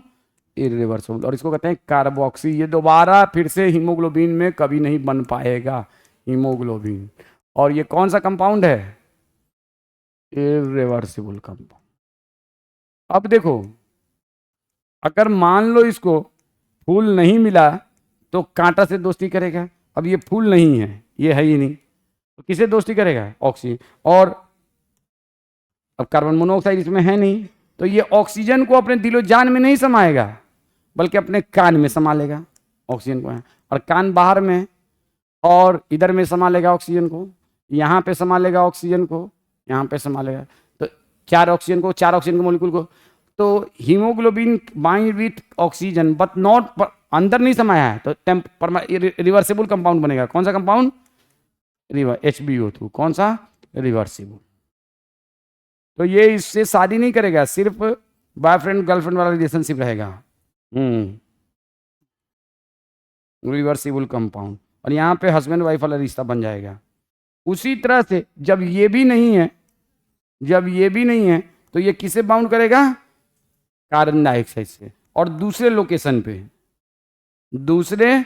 और क्या? ये भी रिवर्सिबल कंपाउंड HbCO2। और इसको हम क्या कहते हैं? ये कहलाता है ऑक्सी हीमोग्लोबिन। ये क्या कहलाता है? Oxy haemoglobin.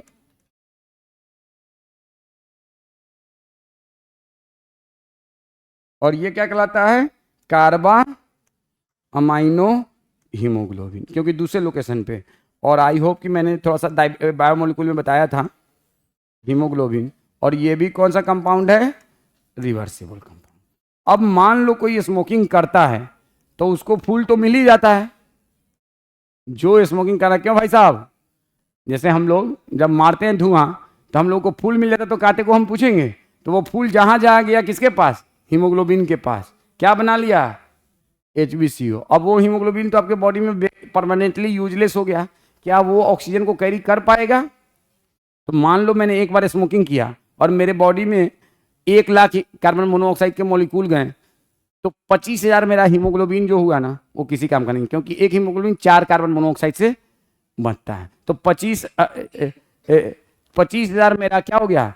हीमोग्लोबिन किसी काम का नहीं रहा, ना तो वो ऑक्सीजन ट्रांसपोर्ट कर पाएगा, ना कार्बन डाइऑक्साइड। हालांकि आपके बुक में लिखा है कि खाली ऑक्सीजन की ट्रांसपोर्ट की बात किया, नहीं, जब कभी हीमोग्लोबिन कार्बन मोनोऑक्साइड से बाइंड कर गया, तो वो अब न तो कार्बन डाइऑक्साइड के साथ बंधेगा, न ऑक्सीजन के साथ। इसीलिए smokers have a less ability to do physical work in compare to non smoker. क्यों? क्योंकि जाहिर सी बात है, उसके पास ऑक्सीजन ट्रांसपोर्ट और कार्बन डाइऑक्साइड ट्रांसपोर्ट के लिए कम हीमोग्लोबिन है। तो ये बात हो गई स्मोकिंग की। अब देखो, बहुत लोग गुटखा चबाता है, बहुत लोग खैनी खाता है, तो chewing of tobacco causes oral cancer. Chewing of tobacco causes oral cancer. Chewing of tobacco causes Hindustan में बहुत कॉमन ओरल कैंसर है, यही वजह है। Most common cancer in male in India, oral cancer. Hindustan में मेल में सबसे कॉमन कैंसर किस चीज का है? मुंह का। और रीजन क्या है? गुटखा और खैनी। ठीक है ना? Prostate cancer is the second most common cancer among all mail in all over the world. और मेल में ऑल ओवर द वर्ल्ड सबसे कॉमन कैंसर कौन सा है? Lung cancer. और फीमेल में इंडिया हो चाहे वर्ल्ड हो, ब्रेस्ट कैंसर मोस्ट कॉमन। ठीक है, चलिए जल्दी से कीजिए। तो ये कहानी हो गई स्मोकिंग की। याद रखना होगा, स्मोकिंग पे कुछ भी क्वेश्चन आ सकता है आपको। मैं बढ़ूं? हो गया? देखो, स्मोकिंग पे इट इज जा रहा होगा, फ्रेश सुने। स्मोक, च्यूड और use as a snuff. Tobacco contain a large number of chemical including nicotine and alkaloid. देखो आगे ना, alkaloid. Nicotine stimulate adrenal gland to release adrenaline and noradrenaline, both of which raises blood pressure, increases heart rate and causes more activation. ये नहीं लिखा है, लेकिन nicotine causes calm down of nervous system. Smoking is associated with increased incidence of cancer of lung, urinary bladder and throat, LUT, bronchitis, emphysema, coronary artery disease, gastric. Smoking is associated with increased risk of cancer of oral cavity. Smoking increases carbon monoxide content and reduces the concentration of heme-bound oxygen. Heme-bound oxygen से अच्छा लिखना चाहिए था. Reduces the hemoglobin for carrying the oxygen and carbon dioxide. लेकिन इसमें heme-bound. This causes oxygen deficiency in blood. अब देखो body, जब भी आप अगर पूरा डब्बा लेंगे स्मोकिंग का, सिगरेट का, तो आपको उस पर स्टैच्यूएटरी वार्निंग लिखा रहता है. कौन सा वार्निंग? स्टैच्यूएटरी. स्टैच्यूएटरी वार्निंग का मतलब क्या होता है? आपकी एनसीईआरटी में कहाँ पे इस्तेमाल हुआ है स्टैच्यूएटरी वार्निंग? रिप्रोडक्टिव हेल्थ में 2 बार हुआ है स्टैच्यूएटरी वार्निंग. 2 बार ये टर्म इस्तेमाल हुआ है रिप्रोडक्टिव हेल्थ में. तो उस पर एक स्टैच्यूएटरी वार्निंग होता है. क्या मतलब होता है यार इसका? स्टैच्यूएटरी वार्निंग का मतलब होता है कि ये लीगल वार्निंग है कि आप इस काम को करेंगे तो आपको नुकसान होगा. आपको ये काम करेंगे तो आपको नुकसान होगा या हो सकता है. इसी को कहते हैं स्टैच्यूएटरी वार्निंग. ठीक है. तो स्टैच्यूएटरी वार्निंग यहाँ भी है और 2 जगह रिप्रोडक्टिव हेल्थ में है. ठीक है. कहाँ? अम्नियोसेंटेसिस के लिए और कहाँ पे चलिए बताएंगे. Packing which warn against smoking, how injurious to at smoking is very present among sole youth and old. Youth में भी देखो भाई साहब में, मेरे में. हाँ. Knowing the danger of smoking and chewing of it is addictive nature, the youth and old need to avoid this habits. तो हम लोग को अवॉइड करना चाहिए. और स्मोकिंग को छोड़ने का सबसे अच्छा तरीका क्या है? आप तो अपना विल पावर बहुत स्ट्रॉन्ग होना चाहिए. बाकी आपको अपने भरोसे काउंसलिंग और मेडिसिन भी आता है स्मोकिंग को छुड़ाने का, उसका इस्तेमाल कर सकते हैं. ठीक है. निकोटेक्स के नाम से आता है. चलिए दैट्स ऑल. अब आइए इसके नीचे है जो टॉपिक, वो है एडोलिसेंस एंड ड्रग और एल्कोहल एब्यूज. ये देखो आपके बुक में एक पहला लाइन है, survey and statistics show that drug addiction and alcohol abuse is very common among youth nowadays. Why so? उसी का आंसर है. आप देखो पहला लाइन यही लिखा हुआ है, सर्वे एंड स्टैटिस्टिक्स लिखा हुआ है कि नहीं ड्रग एंड एल्कोहल एब्यूज में, कि सर्वे and statistics show that drug abuse is very prevalent among youth nowadays. लिखा है कि नहीं? लिखा है कि नहीं? बोलना. नहीं लिखा है. और उसी का आंसर यहाँ पे है. तो क्यों भाई? Who will give the answer? हाँ भाई साहब, वाइट टी शर्ट खड़े हो जाइए. क्यों? आपने जो इतना स्टाइलिश टी शर्ट पहना है, इस जुनैद सर आजकल जिम जा रहे हैं, आपको मालूम है कि नहीं?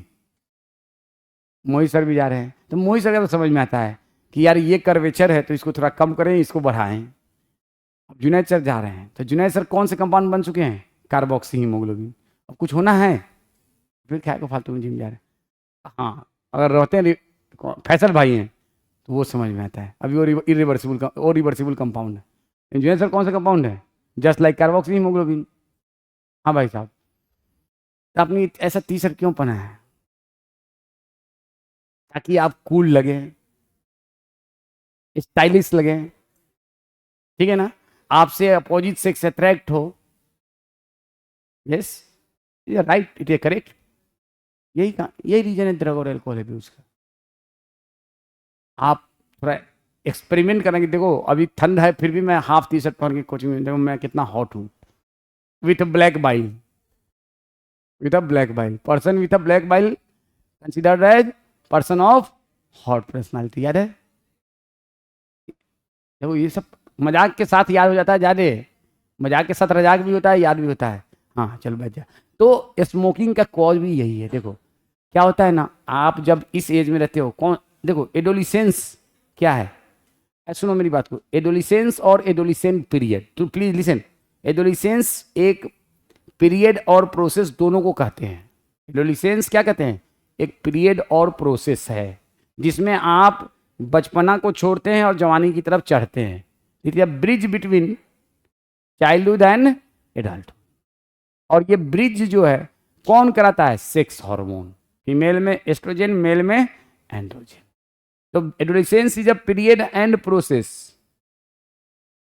Adolescence is not a period, it is a period and process. And adolescent period जब बात करें तो एडोलेसेंट पीरियड 12 से 18 साल, और ये लिंकिंग है किसमें, चाइल्डहुड और एडल्टहुड में। इस दौरान आपके बॉडी में ड्यू टू हार्मोनल चेंजेस, कौन से, एस्ट्रोजन और एंड्रोजन से बहुत सारे ख्वाहिशात पैदा होते हैं, बहुत सारे डिजायर्स पैदा होते हैं। उनमें से कुछ डिजायर को आपके बुक में ऐसे लिखा है कि in this period child is very much curious to know the new things, they are in excited state, not for reading, for doing other work. They are in excited state, they are ready to do a lots of new experiments, adventures. इस stage में curiosity बढ़ जाती है, need for adventure and excitement बढ़ जाता है, experiment करने का मन करता है। तो ये काम बाइक लिया, उड़ा दिया ऊपर, एक पैर पे चलाने लगा। ये भी क्या है, कौन से एज में, कोई 25 साल का इंसान नहीं करेगा, 16 साल का बच्चा करेगा। अभी कल परसों कहीं तो न्यूज है, दिल्ली में कोई माइनर जा रहा था स्कॉर्पियो चला के, चढ़ा दिया है एक बाइक वाले पे, बेचारा 23 साल का जवान था, उसको मारा गया, स्पॉट डेथ हो गई। इसीलिए टीनेजर को अप टू 18 ईयर्स तक ड्राइविंग क्यों नहीं अलाउड है। वो चला, हम लोग गाड़ी चलाएंगे सीधे सीधे वो तो आपके बुक में लिखता है curiosity, need for adventure, excitement and consult are the very common among adolescent. लिखो लिखो, आ सकता है। Curiosity, need for adventure, excitement and experimentation are very common among youth. और ब्रैकेट में लिखना 12 से 18 साल। अरे मेरा बेटा अभी 12 साल का जस्ट होगा अक्टूबर में, अभी से ही कहता है अब हम कार चलाना सीख लें, मारेंगे मुंह में, तोड़ देंगे मुंह।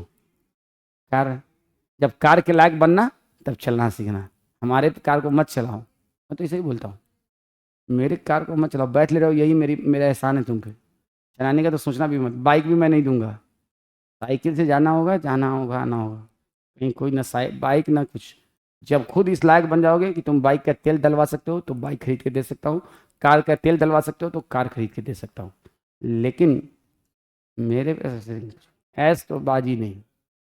सच में मैं बिल्कुल साफ, एकदम स्ट्रिक्ट, इस मामले में कोई नहीं, नो रिलैक्सेशन। बाइक नहीं, कभी नहीं दूंगा मैं, नेवर। चाहे आप 10 किलोमीटर साइकिल चला के जाना पड़े, 10 किलोमीटर जाओ, एहसास होगा ना ये how the precious thing come in life. नहीं तो फिर वो क्या होगा, जब उसको बाइक मिल जाएगा ना तो वो एक्सपेरिमेंटेशन में लग जाएगा, किसके, स्मोकिंग के। क्या साइकिल चलाना कोई बुरी बात है, अच्छा है, हेल्थ के लिए अच्छा है। क्यूरियोसिटी लिखो, in adolescent stage curiosity, need for adventure, excitement and experimentation is a very common. अब देखो वेरी कॉमन, नेक्स्ट पॉइंट लिखो, in adolescent stage, next point लिखो, in adolescent stage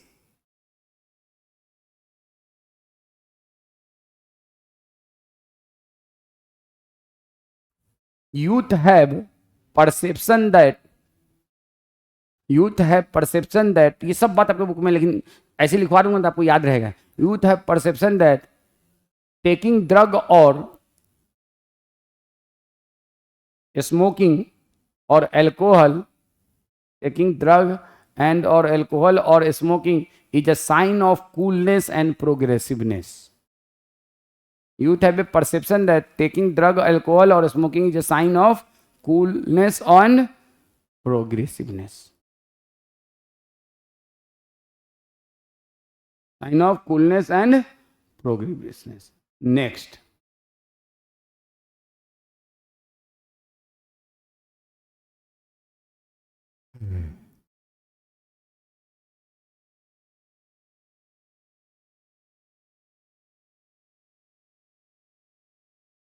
further, next point लिखना, further television, cinema, newspaper, internet promote youth to take drug, alcohol और smoking. देखते नहीं हो शाहरुख खान, अजय देवगन, टाइगर श्रॉफ, बिमल पान मसाला, ठीक है ना। तो आप उसको देख देख के लगता है कि अरे जब शाहरुख खान ने इस्तेमाल करा तो हम भी करेंगे, तो हम भी शाहरुख खान बन जाएंगे, अजय देवगन बन जाएंगे, ठीक है ना। ऑल्सो प्रमोट, देखिए तो ये सब कुछ कॉमन कॉज है, समझे। पहला तो भाई देखो, एक जनरली मैक्सिमम लोग सुन लो, ये एकदम बिल्कुल परफेक्ट बात है, 90% लोग जो भी कोई एब्यूजिव सब्सटेंस लेता है वो इसी एज ग्रुप में शुरू करता है। 90%, चाहे स्मोकिंग हो, चाहे ड्रग हो, चाहे वो एल्कोहल हो, सब इसी एज ग्रुप में मैक्सिमम 90, 10% हायर एज ग्रुप में भी सुनता है, लेकिन 90%। क्यों? तो अपने दोस्तों के साथ बैठे हुए हैं और दोस्त इस्तेमाल कर रहा है, अब वो आपको ऑफर करता है, फिर आप कहेंगे नहीं, आपको अपने पेरेंट्स की बातें याद आएंगी और उनकी, वो कहेगा अरे ले लो एक बार ले लो, आप नहीं लेंगे, आप 2 दिन बैठेंगे, 4 दिन बैठेंगे, 5, अरे ला यार एक कस मार के देखता हूँ। यही तो मैंने किया था। मेरा एक दोस्त है गोविंद मिश्रा, डॉक्टर गोविंद मिश्रा, बड़ा अच्छा है वो, सलाह बड़ा चसेरी, बहुत सिगरेट पीता था, तो साथ में बैठते थे। अब वो कैंटीन में बैठ गए, बड़ी गोल प्लेट लेके, अब 10 दिन 20 दिन 25 दिन बैठा, अरे ला गोविंद यार एक कस मार के देखते हैं। अब एक कस मारा, क्या फील आ रहा है, क्या फील आ रहा है, बिल्कुल यही हुआ था। तो हर कोई पहली बार या तो अपने दोस्तों के चक्कर में लेता है या कुछ एक्सपेरिमेंटेशन के चक्कर में लेता है कि यार जैसे खैनी मेरे मामू खाते थे, मैं और मेरे मामू का बेटा एक दिन क्या किए, मामू का खैनी की चुनौती चोरी कर ली और ले जाके खेत में बना के खा लिया, सच में। अब उसके बाद खाने तो खा लिया और उसके बाद सर में चक्कर आने लगा, अरे जबरदस्त, नहीं सोए नहीं। फिर मेरे मामू के बेटा ने आइडिया दिया कि ऐसा है सर में चक्कर आ रहा है, चलो सर धोते हैं। फिर चापाकल चलाया और पानी से खूब सर धोया, तब जाके थोड़ा दिमाग रिलैक्स हुआ। फिर घर पहुंचा, तब तक मामू को तलब लग गई थी, तो वो अपना ढूंढ रहे थे चुनौती। अब पता नहीं उनको कैसे शक हो गया कि हम ही लोग लेके आए थे। आते ही घर में हम लोग का गद्दे पे ही चेक करने के निकल गया। फिर जो सुताई हुई हम लोग, मामू ने जो सुताई की थी आज तक याद है, दे थप्पड़ दे थप्पड़ दे ला दे जो चप्पल, बहुत पिटाई हुई थी। तो वो एक्सपेरिमेंटेशन के तौर पर। अब देखो चलो ये बात हो गई, सुनो, अब लेने के बाद सर चकराने लगा, मजा लेकिन आया था, मजा आया था, सर चकरा रहा था लेकिन मजा आया था। अब मान लो वो चीज़ ठीक है, वही बात आपके बुक में लिखा हुआ है, इसीलिए मैं ये बता रहा हूँ। अब हमने ऐसे ले लिया, अब देखो, अब बाद में जब हम 10th क्लास में पहुंचे, बोर्ड का एग्जाम है, अब साला टेंशन हो रहा है, क्या करें यार, एग्जाम में तैयारी नहीं हो रही कुछ नहीं। अब टेंशन को ख़त्म करना है, अरे यार मामू का खैनी खाए थे ना, बड़ा मजा आया था, दिमाग एकदम हल्का हो गया, चलो कहीं से खैनी का इंतजाम करते हैं, खाते हैं। तो first start as a experimentation और with youth, but later on for escaping the problem को फेस नहीं करेंगे, उससे बचने के लिए इसको स्टार्ट करते हैं। यही बात आपके बुक में ये सारी लिखा हुआ है। देखो क्या लिखता है, adolescence means both period and process. देखो आपको हर टॉपिक उतना ही अच्छे से आना चाहिए। During which a child become mature in term of is her attitude and belief in effective participation in society. इस एज में बच्चा जो है ना बड़ा सेल्फ मोटिवेटेड हो जाता है और वो चाहता है कि हम भी अपने फैमिली में, घर में किसी भी तरह के डिसीजन में पार्टिसिपेट करें। ये बात एक है। चलो, तो अगर सोसाइटी में लोग बीड़ी सिगरेट पी रहा है तो वो भी पार्टिसिपेट करेगा। द पीरियड बिटवीन 12 to 18 में be thought as adolescent period. In other words adolescence is a bridge linking childhood and adolescence accompanied by several. हाँ, ये जाहिर सी बात है, उस वक्त हार्मोन की वजह से आपका बायोलॉजिकल और बिहेवियरल दोनों चेंज आता है। बायोलॉजिकल चेंज क्या हुआ, जाहिर सी बात है, मेल सेक्स ऑर्गन का डेवलपमेंट, फीमेल सेक्स ऑर्गन का डेवलप। बिहेवियरल चेंज का मतलब क्या हुआ, आपका आवाज़ लो पिच था, हाई पिच था, लो पिच हो गया। फीमेल में भी बहुत सारे बायोलॉजिकल चेंजेस आते हैं, जैसे फंक्शनल मेमोरी ग्लैंड बन जाता है। तो ये सारी चीज़ें हुई। उसके अलावा बिहेवियरल चेंजेस में क्या आता है, इंसान के अंदर ईगो बहुत डेवलप हो जाता है, सेल्फ एस्टीम, सेल्फ रेस्पेक्ट बहुत आ जाता है। और इस वक्त ये बहुत ही वल्नरेबल फेज है और इस वक्त बच्चों को संभालना पेरेंट्स की सबसे बड़ी जिम्मेदारी है। और बच्चों को इस वक्त ये, इसीलिए मैं आपको ये सब बातें क्यों बताता हूँ, इसीलिए बताता हूँ क्योंकि हालांकि आप लोग तो अब एडोलेसेंट स्टेज से निकलने वाले हैं, लेकिन एडोलेसेंट स्टेज में बहुत ही बच्चों को संभालने की जरूरत होती है। Mental and psychological development of an individual, curiosity, need for experimentation, common cause which motivate. तो आपसे कहा जाए कि क्या मोटिवेट करता है बच्चा को ड्रग, अल्कोहल और स्मोकिंग के लिए, तो curiosity, need for adventure, excitement and experimentation motivate. आपसे ये डायरेक्ट क्वेश्चन पूछा जा सकता है, क्या मोटिवेट करता है बच्चों को ड्रग, अल्कोहल और स्मोकिंग के लिए? तो curiosity, need for adventure, excitement and experimentation. What motivate, which factor motivate? तो आपको याद रखना होगा curiosity, need for adventure, excitement and experimentation. A child naturally motivate him her to experiment, this is further effect by the mind that perceived as a benefit. अब शाहरुख खान जवान movie में जब बाप बन के आता है तो वो सिगरेट वाला जो स्टाइल है मुझे सबसे ज्यादा पूरी मूवी में पसंद आया था।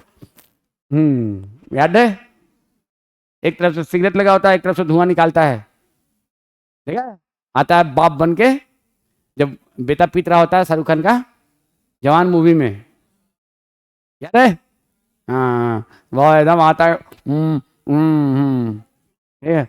तो अब ये बच्चा देखेगा तो बोले, यार देखो 50 55 60 साल के बुद्धा को सिगरेट पीने से कितना ताकत हो गया। वही बात कर रहा है कि that might be perceived as a benefit of alcohol, drug और स्मोकिंग। तो ठीक है ना, the first use of drug और अल्कोहल आउट ऑफ क्यूरियोसिटी और but later child start using to escape facing problem. Of late, state from pressure to excel in academic has played a significant role in pursuing youngster to alcohol, drug और smoking। अब क्या perception है आप लोगों में? आजकल hi fi society में जो बहुत हाई फाई, तुम लोग हाई फाई सोसाइटी के नहीं हो, बुरा मत मानना, मतलब नहीं हो, नहीं हो तो नहीं हो, बुरा मानो तो मानो। हाई फाई सोसाइटी का मतलब क्या होता है? जो जिनके फादर बिलियनर ट्रिलियनर हैं, सब मतलब अपर मिडिल क्लास नहीं, अपर क्लास वाले, जैसे कम से कम 1000 10,000 2000 1500 करोड़ का हो, तो उनके फैमिली में बच्चे सब अल्कोहल एकदम कॉमनली लेते हैं, पेरेंट्स के साथ लेते हैं, और उनकी बहुत कमी होगा जिनके जो नहीं लेते हैं। तो वहाँ पे ड्रग और अल्कोहल ये सब या ये जो भी एब्यूजिव सब्सटेंस लेना एक साइन माना जाता है किसका? कूलनेस और प्रोग्रेसिवनेस का। और वो अब धीरे धीरे वो जो है ना, चूंकि फिल्मों में ये सब खूब कॉमन दिखाया जाता है, आजकल वो सब नेटफ्लिक्स और टेटफ्लिक्स सब पे भी बहुत दिखाया जाता है, तो ये it is considered a sign of cool and progressiveness, इसीलिए बच्चा इसको लेना। Major way to start these habits, television में सब 10-14। उसके अलावा फैमिली का भी एक रोल है। जैसे आप में से सब बच्चा मेडिकल की तैयारी कर रहे हैं, ये पेरेंट्स के लिए इन्फॉर्मेशन है, आप अपने पेरेंट्स को जाके बता दीजिएगा कि सादिक सर ने आज बताया है कि आपको टू मच प्रेशराइज ना करें मार्क्स के लिए, सिलेक्शन के लिए।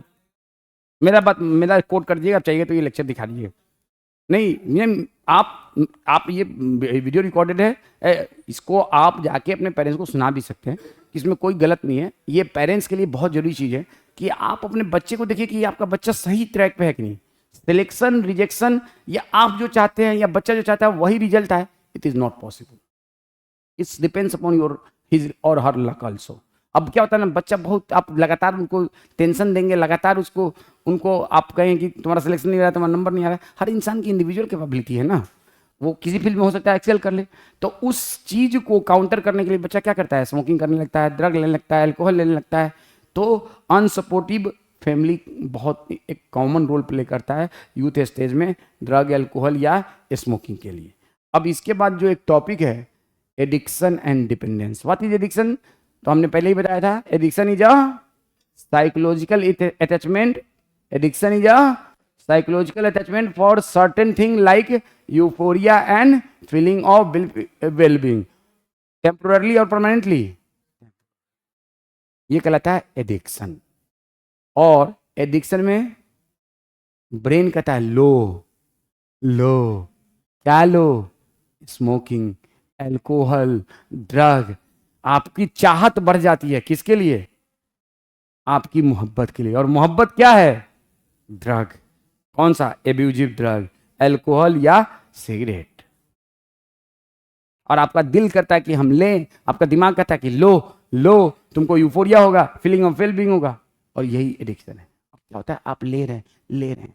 शुरू में आपने तो एक एक्सपेरिमेंटेशन के तौर पे लिया, फिर उसके बाद एक्सपेरिमेंटेशन या किसी और रीजन से लिया, उसके बाद धीरे धीरे आपको कोई लाइफ में टेंशन आएगा तो आप लेना शुरू कर देंगे। और जब लेंगे तो आपको क्या होगा? यूफोरिया होगा और फीलिंग ऑफ वेलबींग होगा। फिर ठीक है, आप लगातार उसके बाद लेना शुरू कर देंगे।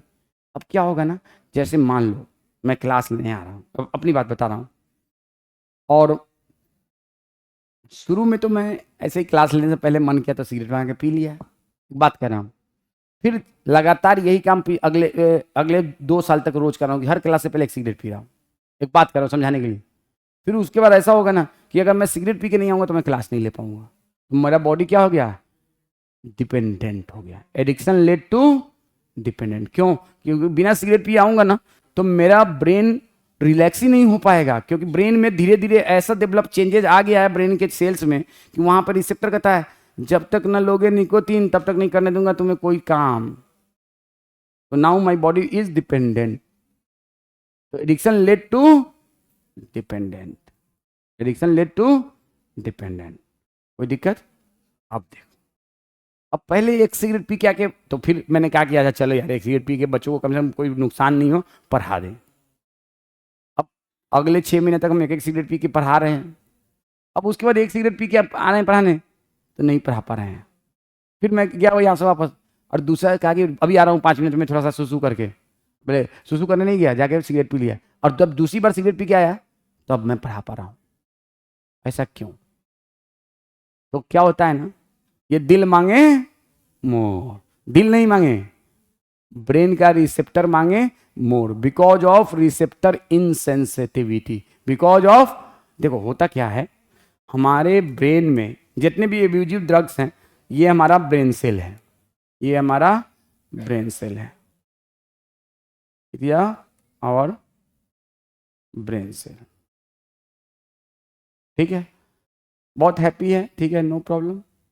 अब आपने क्या किया, ये इसमें रिसेप्टर है, और आपने क्या किया, एक एब्यूजिव ड्रग लिया, यहाँ पे एब्यूजिव ड्रग का मॉलिक्यूल आया, और देखो इसका खुशी देखो, पहले उतना खुश था, आप कैसे खुश हो गया है, एकदम बेहतरीन वाला खुश हो गया एब्यूजिव ड्रग को देख के। तो जब तक ये मॉलिक्यूल इससे अटैच है ना, ये ऐसे इतना बड़ा खुश है। अब जैसे ही ये एब्यूजिव मॉलिक्यूल यहाँ से खत्म होगा, सुनो ध्यान से, जैसे ही यहाँ से खत्म होगा इसकी खुशी पहले तो नॉर्मली खुश रहता था, अब जो है ना नॉर्मली खुश नहीं रहेगा, बल्कि ये तो हल्का सा उदास हो जाएगा, ऐसे ऐसे हो जाए। हाँ अभी भी खुश है लेकिन पहले इतना खुश नहीं है। अब फिर से ये दोबारा लेगा, फिर वही होगा, तो बार बार लेगा, बार बार खुश होगा। अब यार बार बार लेगा, बार बार ज्यादा खुश होता जाएगा, कोई दिक्कत? अब ये होगा कि यार एक ही रोज एक ही चीज खा रहे हैं, रोज क्या कर रहे हैं, रोज ये क्या खा रहा है, चिकन फ्राई मान लो, रोज इसको चिकन फ्राई खाते खाते इसका मन उबता गया। अब एक टाइम आ रहा है, अब ये ले रहा है लेकिन ये खुशी इसको नहीं हो रहा है, क्या भाई वो क्या, वही एक पीस मिलता है, मिले कम से कम 2 पीस तब खुश हूं। तो अब इसको उतना ही लेवल का खुशी होने के लिए कितना पीस चाहिए, 2 पीस। तो for getting the same level of खुशी they need more after certain period of time. तो क्या होता है ना, receptor become insensitive for the same dose if taken for long time, and this is called as tolerance. Abusive drug if taken for, लिखो, abusive drug if taken for long time, abusive drug if taken for long time, taken for long time, abusive drug if taken for long time, it causes receptor insensitivity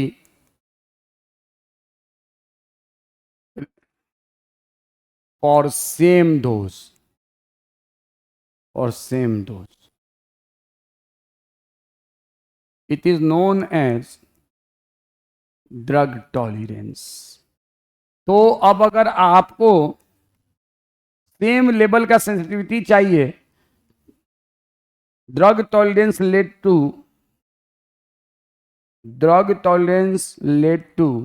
is the cause of more intake of abusive drug with time, more intake of abusive drug with time,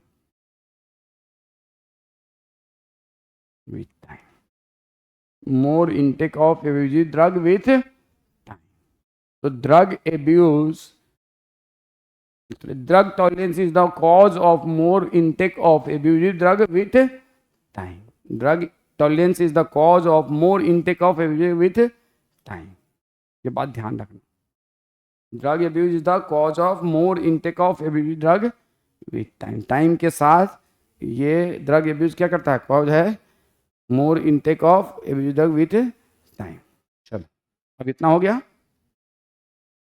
इसीलिए कोई इंसान एक cigarette से शुरू करता है और फिर वो चैन स्मोकर बन जाता है, क्योंकि हालांकि उसको खुशी पहले एक सिगरेट से भी जितना मिलता था, अब 10 सिगरेट से भी उतना ही खुशी मिल रहा है। क्यों? क्योंकि उस रिसेप्टर को उतना ही लेवल तक स्टिमुलेट करने के लिए उसको अब 10 मॉलिक्यूल की जरूरत है एक मॉलिक्यूल की जगह। इसीलिए कोई इंसान एक पैक से शुरू करता है और फिर बाद में 15 पैक चढ़ाता है। कई बार देखोगे कि बहुत सारे ऐसे लोग हैं जो 4-5 पैक पी लेते हैं, उसको कुछ होता ही नहीं, वो नॉर्मल ही रहता है। क्यों? बहुत लोग एक पैक में एकदम तुंद हो जाता है, अब बहुत लोग 4-5 पैक पी के भी एकदम नॉर्मल रहता है। क्यों? समझिए ना, क्योंकि उसका रिसेप्टर क्या हो गया है, इंटॉलरेंट हो गया है। तो 5 पैक के बाद भी उसका रिसेप्टर का है, ऐसे तो हम रोज लेते हैं, इससे क्या फर्क पड़ने वाला है। मुझे झुमाना है तो तुमको झूम बराबर झूम 20 पैक लो, समझ बात को। और that is the cause of over dosing of drug. अब एक वर्ड है इसी टॉपिक में, डिपेंडेंस। क्या ना वर्ड है? तो देखो जैसे मैंने क्या कहा ना, तो जैसे यहाँ पे एक डॉक्टर वर्मा जी थे मेडिकल कॉलेज में, he was one of the best surgeon of medical college. उनकी बेटी हमसे 1 साल सीनियर थी, कौन सी शर्मा नाम था, जो भी नाम था, तो वो बिना शराब पिए सर्जरी नहीं कर सकते थे। He was completely dependent on alcohol. हमारे यहाँ एक लेडी डॉक्टर है, Sangeeta Jha, doctor Sangeeta Jha. She is right now 70 years old. She is one of the best gynaecologist in our city और ग्रेट एल्कोहलिक। बिना अल्कोहल लिए वो एक केस नहीं, एक सीजेरियन नहीं करती है, एक डिलीवरी नहीं करवाती, हर वक्त तुंद रहती है। हाँ क्या? कौन? कबीर सिंह कौन है? पता नहीं, जो भी है, जो मैं नहीं जानता। तो मैं क्या कर रहा हूँ, तो उनकी बॉडी, मेरा एक दोस्त है, एकदम बिल्कुल सही बात बता रहा हूँ, he is one of the best architect in Delhi and his name is Amanullah. हम लोग साथ ही पढ़े हुए हैं, उसने BR किया यहीं से, और आज की डेट में दिल्ली में बहुत अच्छे आर्किटेक्ट में। वो बिना सिगरेट पिए एक मैप नहीं बना सकता है। चलो वो तो ठीक है, वो जब बाथरूम में जाता है ना, तो सिगरेट का डब्बा और माचिस या लाइटर लेके जाता है। हमने पूछा उससे, अब दोस्त है तुम साला बाथरूम में जाके क्या सिगरेट पीता है रे, बहुत भस भस महकता है तुम्हारा बाथरूम। मैंने यही पूछा, आज से 10 साल पुरानी बात बता रहा हूँ। तुम्हारे बाथरूम में जाने का मन नहीं करता, हर वक्त उसमें सिगरेट का बदबू आता रहता है। दिल्ली जाता हूँ तो उसी के पास रुकता हूँ। बोलता है कि यार अगर नहीं मैं पीऊँ ना तो नीचे से निकलता नहीं है। फिजिकली यस, बिना उसको सिगरेट पिए उसकी पोटी नहीं होती है। He is completely depend upon smoking and his physiological function is not working. Verma ji is physically dependent, उनका हाथ कांपने लगता था, अगर अल्कोहल नहीं पिए तो हाथ ऐसे ऐसे कांपता था। तो इसलिए उनको सर्जरी करने से पहले अल्कोहल पी के तब हाथ सही रहता था, तब खच खचा खच पेट खाते थे। ठीक है ना? तो डिपेंडेंस का मतलब क्या होता है? One someone is psychologically, physically and physiologically dependent on any abusive drug, it is called as dependent. It is called as psychologically. आपके दिमाग में है, जैसे मेरे दिमाग में कि मैं सिगरेट पी के नहीं जाऊंगा तो मैं पढ़ा नहीं पाऊंगा, ये साइकोलॉजिकल डिपेंडेंस हो गया। और वाकई में मैं नहीं पढ़ा पा रहा हूं क्योंकि मैं खड़ा ही नहीं हो पा रहा हूं, ये फिजिकल डिपेंडेंस हो गया। और मुझे सांस लेने में दिक्कत हो रही है, तो ये कौन सा डिपेंडेंस हो गया? Physiological dependence. समझ गए बात को? तो addiction led, if addiction for long time it led to dependence. लिखो, if addiction for long time it led to dependence. Addiction for long time it led to dependence। और ये डिपेंडेंस क्या होता है? तो ये डिपेंडेंस होता है साइकोलॉजिकल डिपेंडेंस,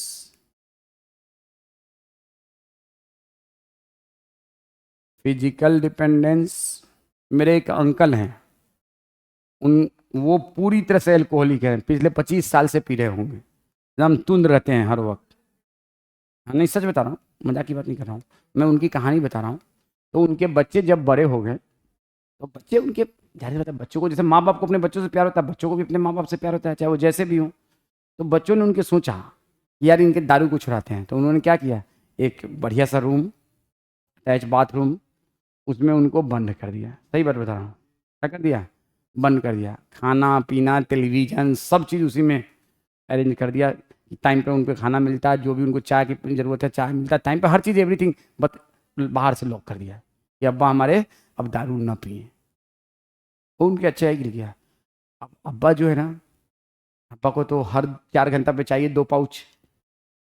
हाँ पाउच आता है। आता है, छोटा छोटा पाउच आता है, ठीक है। हाँ मतलब हमारे अंकल के बच्चों को, तो अब देखा बच्चे जो है ना, अब जाहिर सी बात है ऑब्जर्व भी कर रहे थे बाहर से खिड़की से कि अब्बा को क्या हो रहा है। तो अब्बा बार बार घर से अंदर से चिल्लाता है मुझे खोलता है कि नहीं, लेकिन बच्चा सब ध्यान ही नहीं देता था अपना, वो बच्चों को दांत रहे हैं गाली दे रहे हैं, लेकिन कोई ध्यान नहीं दे रहा है, दरवाजा बजा रहे हैं। लेकिन देखा कि बच्चा 4-5 घंटे के बाद उनका बदन कांपने लगा, बॉडी से बहुत पसीना आने लगा, और एकदम वो अजीब तरह से बिहेव कर रहे हैं, बिल्कुल एंग्जियस हो गए, परेशान हो गए, और बार बार उल्टी जैसे कर रहे हैं। बच्चा सब सोचा कि ड्रामेबाजी कर रहे हैं कि किसी तरह से खोल ले। ये बच्चा सबको लग रहा था कि ड्रामाबाजी कर रहे हैं, किसी तरह से दरवाजा खोल दे कि हमको मिल जाए। लेकिन उसी में से एक होशियार बेटा था उनका, उसने डॉक्टर को फ़ोन कर दिया कि डॉक्टर साहब ये मैंने ऐसे ऐसे कर दिया मेरे अब्बा। डॉक्टर बोला जल्दी से उनको दरवाज़ा खोलो और जल्दी से दारू दो, जल्दी से वो जो पीते हैं उनको वो उनका फेवरेट ब्रांड दो, नहीं तो वो बचेंगे नहीं। यस, इट इज, जब कभी भी कोई किसी ड्रग पे डिपेंडेंस है और उसका ड्रग को एब्रप्टली विथड्रॉ कर लेंगे ना, तो अ ग्रुप ऑफ सिम्टम आता है, उसको हम कहते हैं विथड्रॉल सिम्टम। उसको क्या कहते हैं, तो if someone is if someone is dependent on certain abusive substance,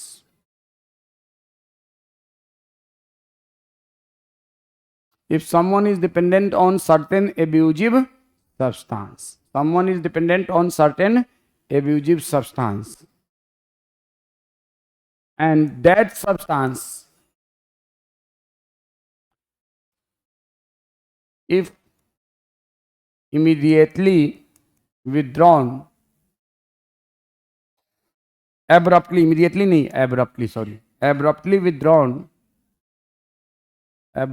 withdrawn,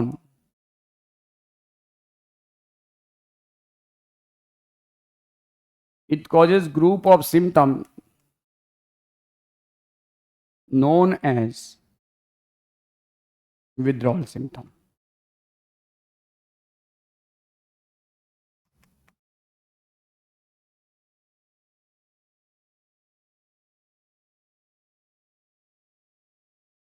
क्या क्या होता है, सेकीनेस, बदन हाथ कांपने लगता है, nausea, excessive sweating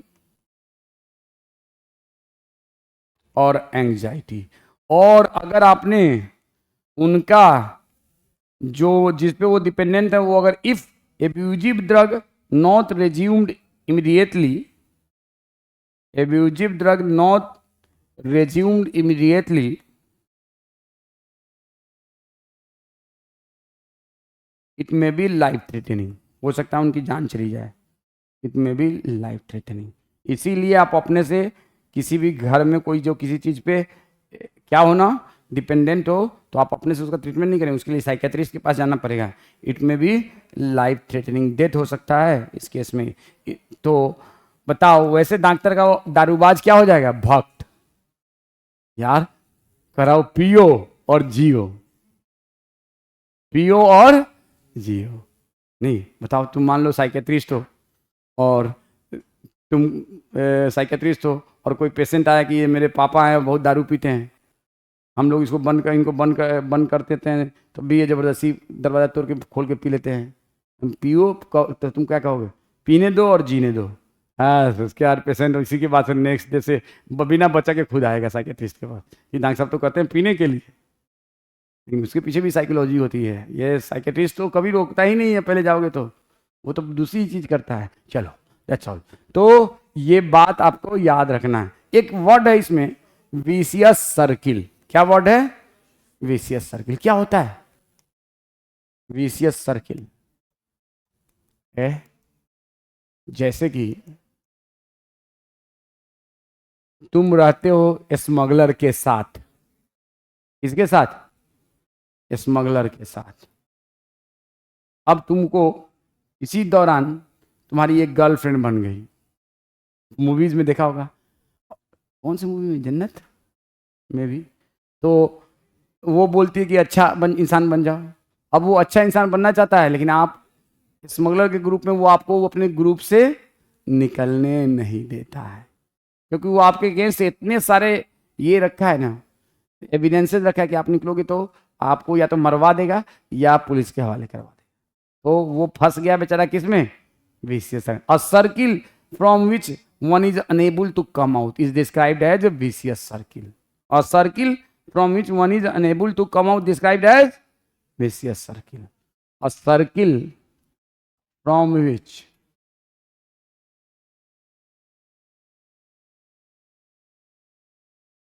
one is unable to come out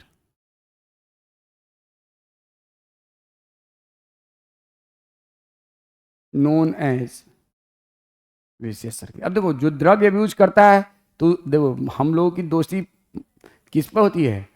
friend for benefit. लेकिन जो दारूबाजों की दोस्ती होती है, ड्रगबाज की दोस्ती होती है ना, वो खाली बेनिफिट नहीं, वो एकदम पक्का यार होते हैं। वो नहीं छोड़ते अपने यार को। मान लो ये सब ड्रगबाज है। अब इसमें से ये हमारे अयान भाई ने ड्रग लेना छोड़ दिया, सो लिया, सो रहे थे, सब जगह जगह गए, उठ ले, छोड़ने नहीं देगा। यही है, विशियस सर्किल में फंस जाता है। विशियस सर्किल का मतलब है, इसीलिए हमारे बुक में एक लाइन लिखता है, क्या लिखता है कि the addictive potential of drug and alcohol pull the user into vicious circle leading to their regular use. बेचारे को सोने भी नहीं देता है। फ्रॉम विच ही और she may not be able to get out. तो देखो बेचारा जग के एब्यूज कर रहा है, नॉट एबल टू, और ये समझ के बात को। तो विशियस सर्किल का मतलब समझ गए। तो ड्रग एब्यूज की विशियस सर्किल की वजह से इंसान, देखो एक मूवी थी अंदाज अपना अपना, सलमान खान और आमिर खान का, उसमें एक शक्ति कपूर था, उसने एक डायलॉग बोला था, क्राइम मास्टर गोगो के चुंगल से निकलना मुश्किल ही नहीं नामुमकिन है। ये कौन सा सर्किल हो गया? Vicious circle. एक बार उसमें फंस गए तो उसके चुंगल से आप निकल नहीं सकते। अब एक लाइन और इसमें है, even a single dose of abusive drug. ये लाइन याद रखना, even a single dose of abusive drug, single dose of abusive drug is forerunner of addiction, forerunner of addiction, forerunner of addiction. Single dose of addictive drug is forerunner of addiction. हमने क्या बताया था? ऐसे ही मजे के लिए लिया, बाद में आपने प्रॉब्लम को फेस करने के लिए उसको शुरू किया, फिर धीरे धीरे परमानेंटली यूज किया। समझ रहे हैं बात को?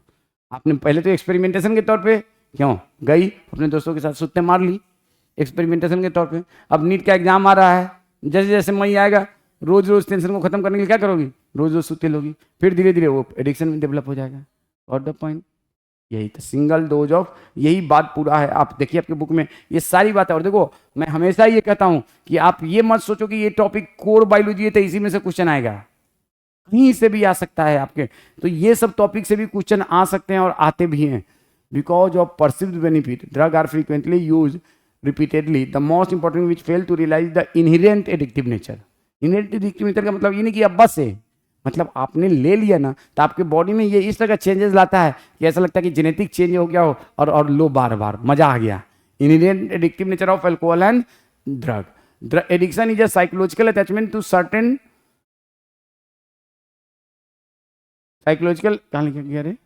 Certain effects such as euphoria and temporary feeling of associated with drug or alcohol abuse. These drive the people to take them even when these are not needed or even when their use become self drive destructive. ठीक है ना. अब मान लो euphoria और will being के लिए तो मैंने ले लिया सिगरेट, लेकिन मुझे मालूम है सिगरेट से कैंसर होता है, सिगरेट से अस्थमा होता है, सिगरेट से, उसके बावजूद भी ले रहे हैं. क्यों? यूफोरिया और वेल बीइंग के लिए. इसी क्यों? हमें मालूम है, हम जानते हैं कि क्या क्या प्रॉब्लम है, उसके बावजूद भी ले रहे हैं. तो ये सेल्फ डिस्ट्रक्टिव है कि नहीं? वो जानता है फिर भी लेता है ना. तुम जान रहे हो, तुमको पढ़ा दिया हूं, फिर भी तुम जाकर भी लोगे. समझ रहे हो ना? तो सेल्फ डिस्ट्रक्टिव. अरे रुक जा. ठीक है.